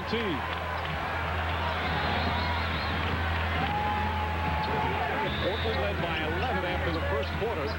The T-Wolves have played efficient basketball since then. They lob it in the lock. Stripped, but knocked out of bounds. Brandon, good help. 8 on the shot clock as Portland will inbound. Well, coming out of that timeout, 2 straight times now, the Portland Trailblazers looking to punch the ball inside to Rasheed Wallace. Always the big question around the Trailblazers. Who's the go-to guy? I don't think there's any question. It's this man, Rasheed Wallace. Wallace off the mark, but Smith tips it and knocks it out of bounds. And a new 24 for the Trailblazers. Smith and Garnett were in perfect position for the board, but Smith deflected it. 7:48 remaining in the fourth. Of course, especially in a best-of-5, game one, so enormous. And if you're the road team, you'll sneak one out of the building with a victory in game one. Trent backing in against Zerbiak. Wallace not expecting the pass. Pippen checks the shot clock. Sealy does a good job not going for the fake, and Joe Smith hauls down the rebound. That's amazing how good everything looked leaving Scottie Pippen's hands in that first quarter. Now, a lot of them were dunks. That's always going to be a high percentage shot, but even the jump shots, now everything looks to have a little jerk in the arm. And Wallace fouling Garnett. Brandon with a good pass. And Mike Mathis coming in. He's changing the call. He's going to call it on Garnett, I believe, for the elbow first. I think he's going to say he kind of clamped him with his arm to hold on. Take a look. Garnett getting that position inside. Oh, wow. He called a hook, and he didn't hook him. I wonder if he called it before we picked up the play there because there was nothing there on Garnett. As Garnett has picked up his third foul. Wallace inside and a whistle before that shot. Foul beyond the floor. Flip Saunders very upset. And to be the 14th foul against Minnesota. Inbound, and now Garnett has 4. Garnett talking to you, Evans. Evans, one of the premier officials in his 27th year in the NBA. Talk about guys who've been through all the playoff wars. Hugh Evans has seen it all with a whistle. Zerbiak on Shrimp. Sabonis given room. Arvydas Sabonis, just his second field goal, and it pulled Portland within 2. Well, Arvydas Sabonis is always going to be an out. He's going to be open on the perimeter, but he has a tough cover right now with Joe Smith, who's very mobile, and Portland will try to take Sabonis away from the basket. This place erupting again. Brandon in and out. Joe Smith the rebound, and a foul on the floor. Tough offensive rebound for Smith. And Minnesota will inbound as Sabonis picks up his 4th. Well, this is tough for Sabonis with Minnesota pulling him away from the basket in pick-and-roll situations. Joe Smith is too quick, too active, but Sabonis can give you so much at the offensive end, either if you dump it inside to him or he's got that little perimeter shot at about 18, 20 feet. This is a great home court atmosphere as they try and rattle the Timberwolves. Brandon, wild pass to Sealy. Malik Sealy off the mark, picked on the rebound. The veteran Shrimp on the floor at crunch time. Gives it back to Sabonis. Sabonis knocks Zerbiak down, and then a foul called on Smith. And Sabonis will shoot 2. His body's all over the floor. The human bowling ball. Arvydas Sabonis trying to muscle and power his way to the basket. We saw his finesse move a little earlier as he tippy-toed the baseline. Nothing finesse at all about this. Knocks over Wally Zerbiak. Keeps going to the basket as Sabonis is going to make his presence felt at the offensive end. They're going to try to torture him at the other end of the floor and make him move those feet. Smith picking up the foul, his 4th. And, you know, we've criticized Rasheed Wallace for his actions, but nice sportsmanship from Wallace just then. He went over to both Garnett and Smith to make sure they were okay. As we said, a lot of collisions there. Oh, Rasheed Wallace, up on the play. Rasheed Wallace is fine with his teammates and to some degree even with his opponents as far as being sportsmanlike. The problem he has is referees.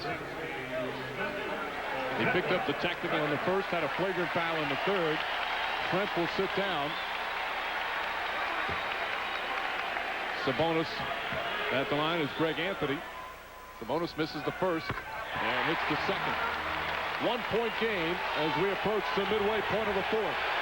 This crowd has been on its feet much of the 4th quarter. Wallace is able to push Garnett far out. Zerbiak for 3. Not even close. An air ball. Steve Smith a 3. Off the mark. And it goes over the backboard. Minnesota gets the ball back. Now, Wally Zerbiak is still out on the floor. He's a starter for this team because of his offensive threat. He can make the outside shot.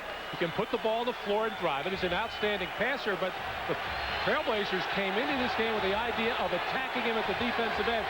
See if the next couple times in slow situations the other way if they don't attack Zerbiak. Minnesota scored only 4 points in the first 6+ minutes of the period. Nesterovic inside, knocked out of his hands, picked up by Pippen. This place is ready to explode.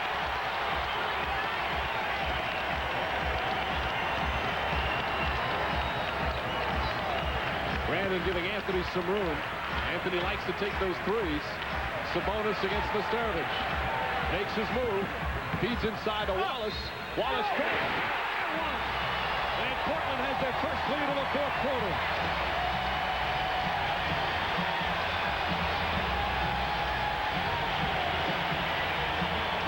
Well, Arvydas Sabonis came about as close as you can to a walking violation, able to just get rid of the ball at the last split second, and Rasheed Wallace being extra aggressive in and around the basket, able to finish off that play. Now gets a crack to make a 3-point play out of it. Nesterovic's 5th foul. Wallace now 12 points.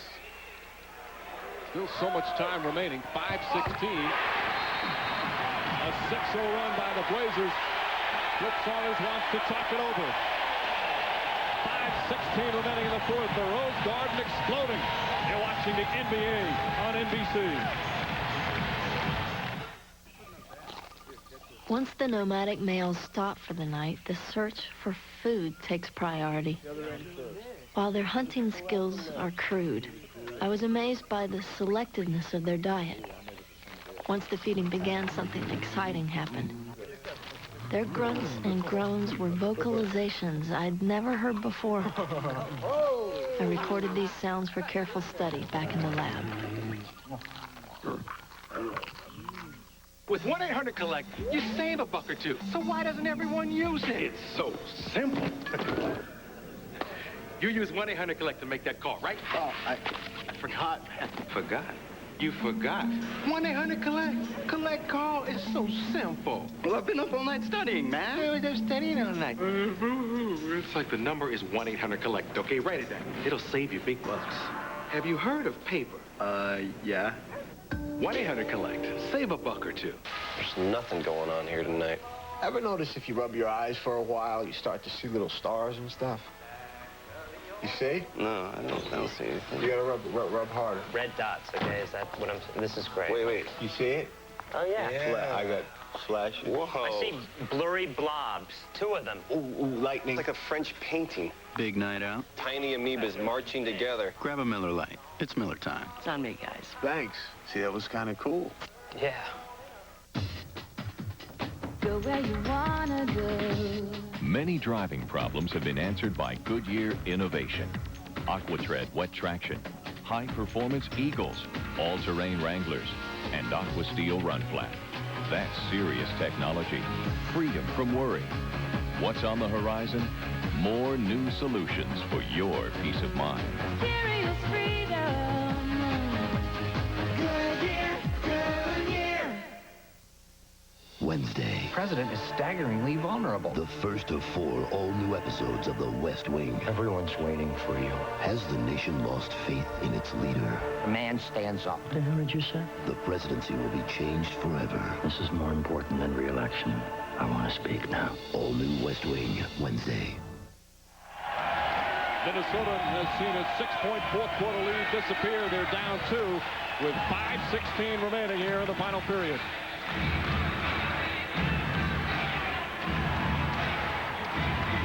The last playoff game prior to today here at the Rose Garden was June the 6th. The Spurs beat the Trailblazers. They swept them in 4 in the Western Conference Finals. Portland all season long has looked forward to getting back to the postseason. And here, trailing much of the second half, have come on strong and now lead by 2. Let's send it to Paul Sunderland. Well, Mike and Matt, listening in on the Minnesota huddle, Flip Saunders realizes that the momentum right now in the crowd is obviously with the home Portland Trailblazers. Talk about this possession. Watch who Scottie Pippen is guarding. He may come off and help. We can get an open jump shot. Don't get caught up in the moment. Set solid screens and execute. Back to you guys. They're a team that has shown poise down the stretch in close games. Thank you, Paul. Garnett against Wallace. Feet inside, and a whistle and a foul as Nesterovic got hit. See if they call it in the act of shooting. Nesterovic walking to the free throw line, and it will be a 2-shot foul. Just the 4th team foul, but that will put them over the limit. Mike, you talked about the poise of Minnesota there. They tried the high pick and roll with Brandon. It was shut off, but made the quick extra pass and the dump inside to Garnett, who made the nice interior pass, which is tough at this time. But Nesterovic, one of the reasons he's on the floor right now, he has very good hands, and he's doing a solid defensive job. It's the free throw, and it's a 1-point game. Foul on Greg Anthony. Was his 3rd. Nesterovic, talk about a guy getting Americanized. He's got his own website, www.rasho.com. But it's for a great cause. He donates all the earnings from his website to a group that helps orphans of the war in Yugoslavia. It's a group that Vlade Divac started, and it's been a great popular thing for him, and a wonderful job by Nesterovic as Garnett gets the offensive rebound. He's now picked off 8 rebounds, closing in on a triple-double. He's more concerned with trying to hold on and win this game for the Timberwolves. Peeler trying to get free. Peeler puts up a 3. Oh, another air ball from Minnesota. They have really struggled from the field. Smith knocked down by Sealy. Off of Smith, and it's going to be Minnesota ball. Malik Sealy with a terrific defensive play. Excellent transition defense as Steve Smith ran the floor. He actually sprinted to get that opening. Scottie Pippen had him in his sights all the way, but Sealy in a dead sprint himself to get back and and close off the play. It's gotten so loud in here, the officials didn't hear the buzzer. They're trying to get D.Stoudamire back in the game. Well, Mike Mathis checking to make sure the clock is set, which says 4:31. Well, Steve Smith had ran that left wing so hard, but Sealy able to reach in there and grab enough of the basketball with two hands and scrape it off the chest of Steve Smith, who thought otherwise. Sealy was always a terrific defensive player in college at St. John's, and he didn't have the proper notice, but he's a very good defender. The T-Wolves, with all the bad shooting here in the fourth, have a chance to take the lead. Stoudamire staying with Brandon. Brandon fires a three. Off the mark. Nesterovic tips it. Ball knocked loose, picked up by Garnett. And Nesterovic says, let's set it up again. Well, the last two times, Minnesota not getting good shots. A force by Peeler air ball, and then a tough shot by Terrell Brandon. Brandon and Stoudamire, the two childhood buddies. 5 on the shot clock again. Garnett sees that, makes his move. Head fake, leans in. Not even close, and Sabonis gets shoved. A 24-second violation. Vitas Sabonis got shoved to the ground. He's got a legitimate beef. But Portland will get the ball back. It almost looked like a whiplash situation. He got pushed so hard in the back, but the big factor why that foul wasn't called is because the shot clock went off. You see that push in there by Malik Sealy from behind. But how about the defense of the Portland Trailblazers? And this is why they went 45-11 in the beginning part of the season. So aggressive with their defense. Into the double team, out of it very quickly and very hard. Very tough to score against them in the half court.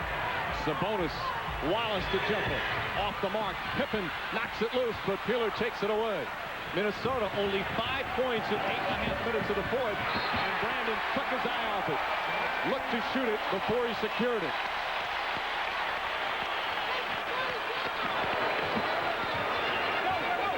That's the 5th turnover in the fourth quarter for Minnesota. Very unlike them. Coming up on 3 minutes remaining. Pippen over Sealy, gets it in. Well, to start this fourth quarter, Mike Dunleavy and the Trailblazers making a conscious effort to push the ball and get it inside as much as possible and put pressure on the smaller front line of the Minnesota Timberwolves. Standing ovation once again at the Rose Garden. Blazers a 3-point lead with 3:02 remaining.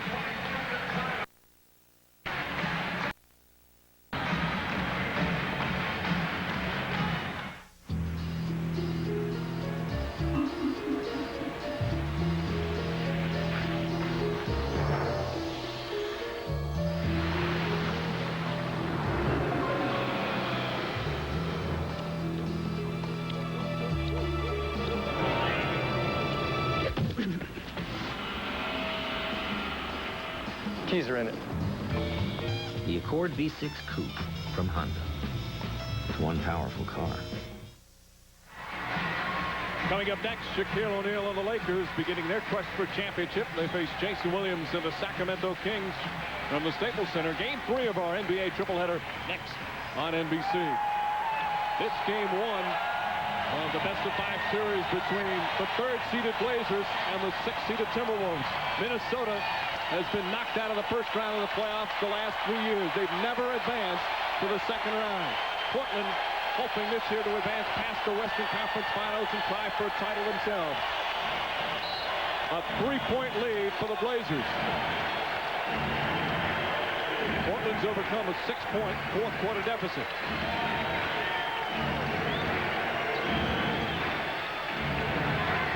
Sealy against Smith. 7 on the shot clock. Sealy inside.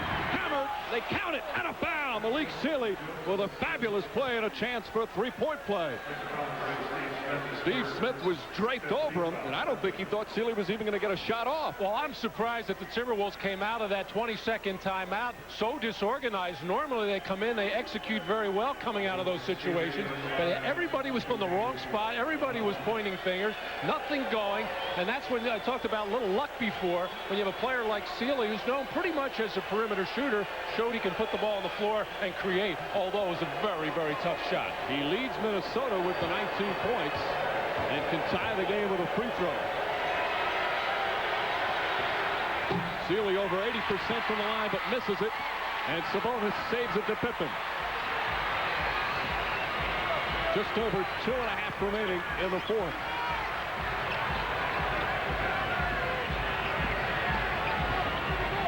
Sabonis against Nesterovic. They go right back down low. Sabonis inside, flips it up. And Garnett comes down. Sabonis screaming for a foul. Gillen on a penetration. Garnett off the mark. Pippen the rebound. Pippen struggling with his dribble for a moment and then slows it down. Stoudamire for three. Wallace right there for the rebound. Rasheed Wallace puts the Blazers back up by three. Oh, the early part of the first quarter, the Timberwolves were getting hurt on the offensive glass. They seemed to clean that up and take care of business, but that's a devastating play right there, not getting a body on Rasheed Wallace. Nobody was near him. Under 2 to play. Garnett, the hop step, tough shot, won't go. Pippen the rebound. Wallace has played Garnett well all afternoon.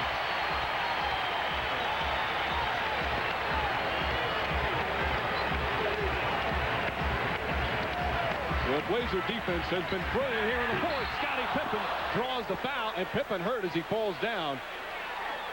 A little further out than perhaps he thought when he attempted the dunk, and went down very hard, and he is obviously shaken up. Well, Scottie Pippen was momentarily waiting for the play to develop. A little cross screen. Steve Smith trying to free up Rasheed Wallace. Coming to the left block. The play was slow in developing, and Scottie Pippen saw an opening, but you're right, Mike. He left too early, the launching pad right around that dotted line, and couldn't get all the way to the basket. The officials were discussing whether or not it should be a flagrant foul as Pippen gets up.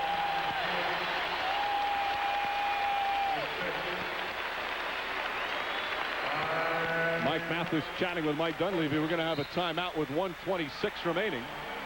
And Pippen will have 2 free throws coming up, so they do not call the flagrant foul there. And the Blazers with a 3-point lead with a chance to add to that. So a 20-second timeout. No, they're bringing him back out on the floor. Pippen, 24 points, 9 rebounds. At 18 of the 24 in the first half, has struggled shooting the basketball in the second half, but his defense along with his team has just been, as mentioned, brilliant here in the fourth. It has, but Portland now is struggling in their half-court offense. The execution is taking very long to evolve, and what has been going well for them are those opportunity type of play. We saw Stoudamire trying to make something happen, Pippen trying to make something happen. It's very hard to execute against good defense in this particular time of the game. Pippen able to hit the first. This is why Scottie Pippen was acquired from Houston. With Stacey Augmon, Kelvin Cato, Ed Drake, Carlos Rogers, Brian Shaw, Walt Williams, and the sign and trade deal with the Rockets. A terrific trade for Portland as Pippen nails them both, and the lead is 5. With 26 points are a season high for Pippen. Taylor tied up. The T-Wolves look a little rattled on offense. Brandon kicks it out. Pippen all over Peeler. Peeler falling back, not even close. Smith the rebound. Sensational defense from Scottie Pippen. Under intense pressure, but really no need for Peeler to just continually look for a 3-point shot in this situation. They should be looking to try to get something to the basket, a layup, a foul, or at least a kick out for a better look at a jump shot. Sealy deflects it out of bounds. Still Portland ball with 7 on the shot clock. 50.5 seconds remain.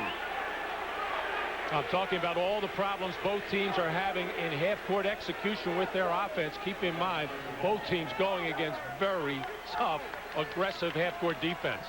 7 left on the 24. Pippen over to Nesterovic. Won't go. Sealy the rebound.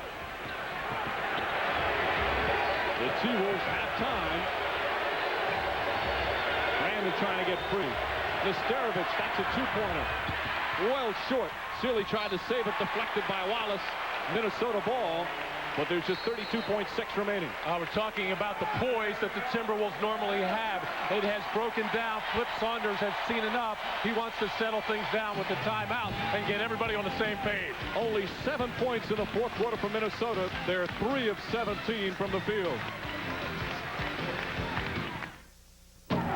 Drinking Gatorade doesn't guarantee anything. It won't make your legs longer. It won't put the ball in the hoop. It can't give you a date. It won't help you dunk if you're 4 feet tall. You won't win just by drinking it. But it has stuff that water doesn't have. And it puts stuff back in your body so you can finish strong. You know what I'm saying?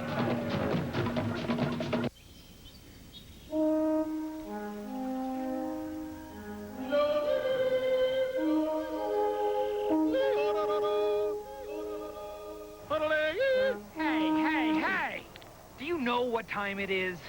Please, people are trying to sleep down there. Please.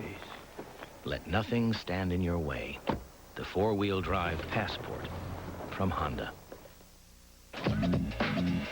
Yo, I'm showing some class cause I own the glass and go to work with domination. I'm the best of the hour with finesse and power. It's the perfect combination. Bet you're looking for trouble. I seem friendly. Defend me, I'll give you something to do. Score another double-double, cold chumping your crew. Watch out, I'm slam dunking on you. Try to block my shot, you're never close enough. Got no time for the image and glam. Steady wearing you down when I'm posting up. Showtime and I finish the jam. If he doesn't get a diamond, he doesn't get me. Not without a diamond. If you want to get close, get the new Schick FX Diamond Razor. Alpha Diamond blades start sharper and stay sharper for diamond closeness, shave after shave. I wanted to get closer, so I bought him a diamond. The Schick FX Diamond. The feel of smart design. Thursday, NBC. Friends, Bruce Willis and Jennifer Aniston together. Hi, Ross. You're probably asking yourself, how did he get her? I'm just a love machine. I won't work for nobody but you. Hey, baby. And there you have it. Bruce Willis on Friends, Thursday. Some anxious moments for Paul Allen, the Blazers owner, sitting with general manager Bob Whitsitt. But his Trailblazers have outscored Minnesota 18-7 here in the fourth quarter. Now 32.6 seconds remaining. Kevin Garnett, by the way, has his triple-double, but his team down 5. Do you have to go for the 3 now, Matt? Not at all, Mike, especially with this amount of time left. However, you want to get something to the basket. Now, if the defense collapses and there's a three-point shooter open on the outside, fine, go ahead and take it. But you just can't come out, stay out on the perimeter, and look to launch threes. Although Zerbiak comes in for Nesterovic, he's out there with Garnett, Sealy, Keeler, and Brandon. Sealy makes his move, goes right inside, draws the foul, and that's the last thing the Blazers wanted. The Minnesota to score will have an opportunity with the clock stop. They call the foul on Shrimp, who's second, and Malik Sealy, who has had a superb game, will shoot 2. He's 5 of 8, though, from the free throw line. And again, Sealy is a good free throw shooter. 81% for the season, 81% for his career. Well, what the defensive team hates the most in this kind of situation when you're up by 5 is a team that's just going to peck away at you. Get any kind of score they can, whether it's a jump shot, a layup, free throws or whatever. Take your 2 points and then look to steal or get a foul and elongate the game. I think the defensive team would much rather see you come out and launch threes, because a lot of times that miss will result in an easy lay-in going the other way for you. You saw Zerbiak sit for Nesterovic. Offense-defense substitutions from Flip Saunders. Sealy hits the 2 clutch free throws there. 30.7 seconds remaining, 3-point game. Minnesota needs a stop. And they don't need the foul here with the time. They'll try to rely on their defense. Even if they let the clock wind down, there'll be over 6 seconds left, and Nesterovic with the foul on Pippen. And Nesterovic is fouled out. Pippen will go to the line for 2 very big free throws with 15.5 remaining. And the smart play there by Scottie Pippen. At halftime, he said to Paul Sunderland, we realize this team is really not a shot-blocking threat. He didn't say, except for Kevin Garnett. But he felt with the Nesterovic in there that he could challenge him, get the shot off, or draw the foul. So Nesterovic fouls out. Pippen to the line. Pippen just 72% from the line this season. 5 of 6 here this afternoon. He's never been a great free throw shooter, but he hits a clutch one right there, and it makes it a 4-point game with 15.5 left.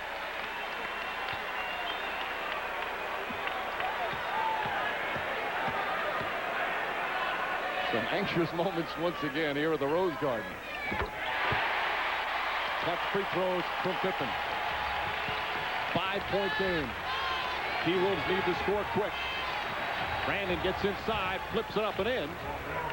And it's back to a 3-point game. They've got a foul right away now, and they foul Schrempf, who has hit 2 for 2 from the line so far today with 7.8 remaining. It's very simple. What Minnesota needs is for Portland to miss both free throws. And Cliff Saunders does have 1 timeout remaining. Chose not to take it that last time. Did the right thing. Made it much more difficult for the Portland defense to set up, and did get the easy lay-in.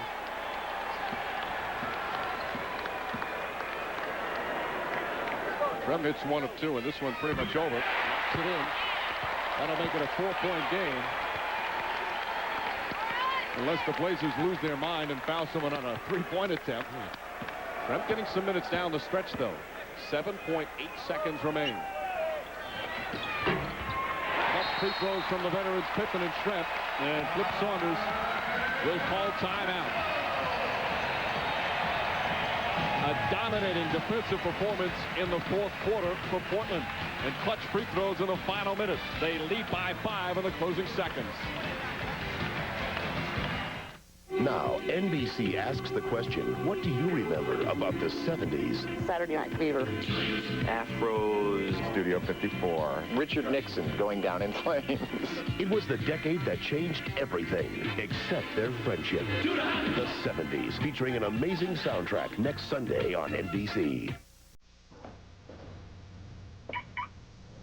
You just discovered that your new set of wheels has no set of wheels.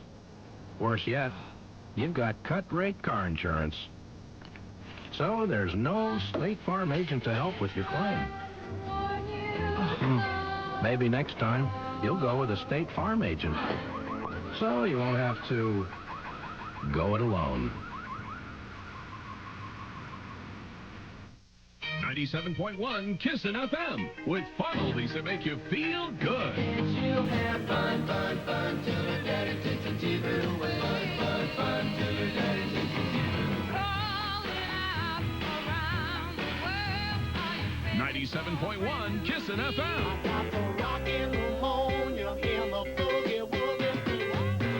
Turn on your fun oldie station and turn up the fun. 97.1 Kissin' FM. Your next car is just a click away with the all-new Auto Superstore from OregonLive.com. You can search local dealers' inventories and the Oregonians' classifieds, read auto reviews, or get a quote on the make and model you specify. It's easy. Find out what your trade-in is worth and calculate your monthly payments, all online. Just click on classifieds at OregonLive.com. Find the right car right around the corner. Russ Lewis, only on Northwest News Channel 8. After weeks of searching through remote territories, my efforts were rewarded. I noticed something moving in the brush, traveling nimbly across the rugged terrain. A group of nomadic males, strong, powerful, magnificent. They truly are impressive beasts.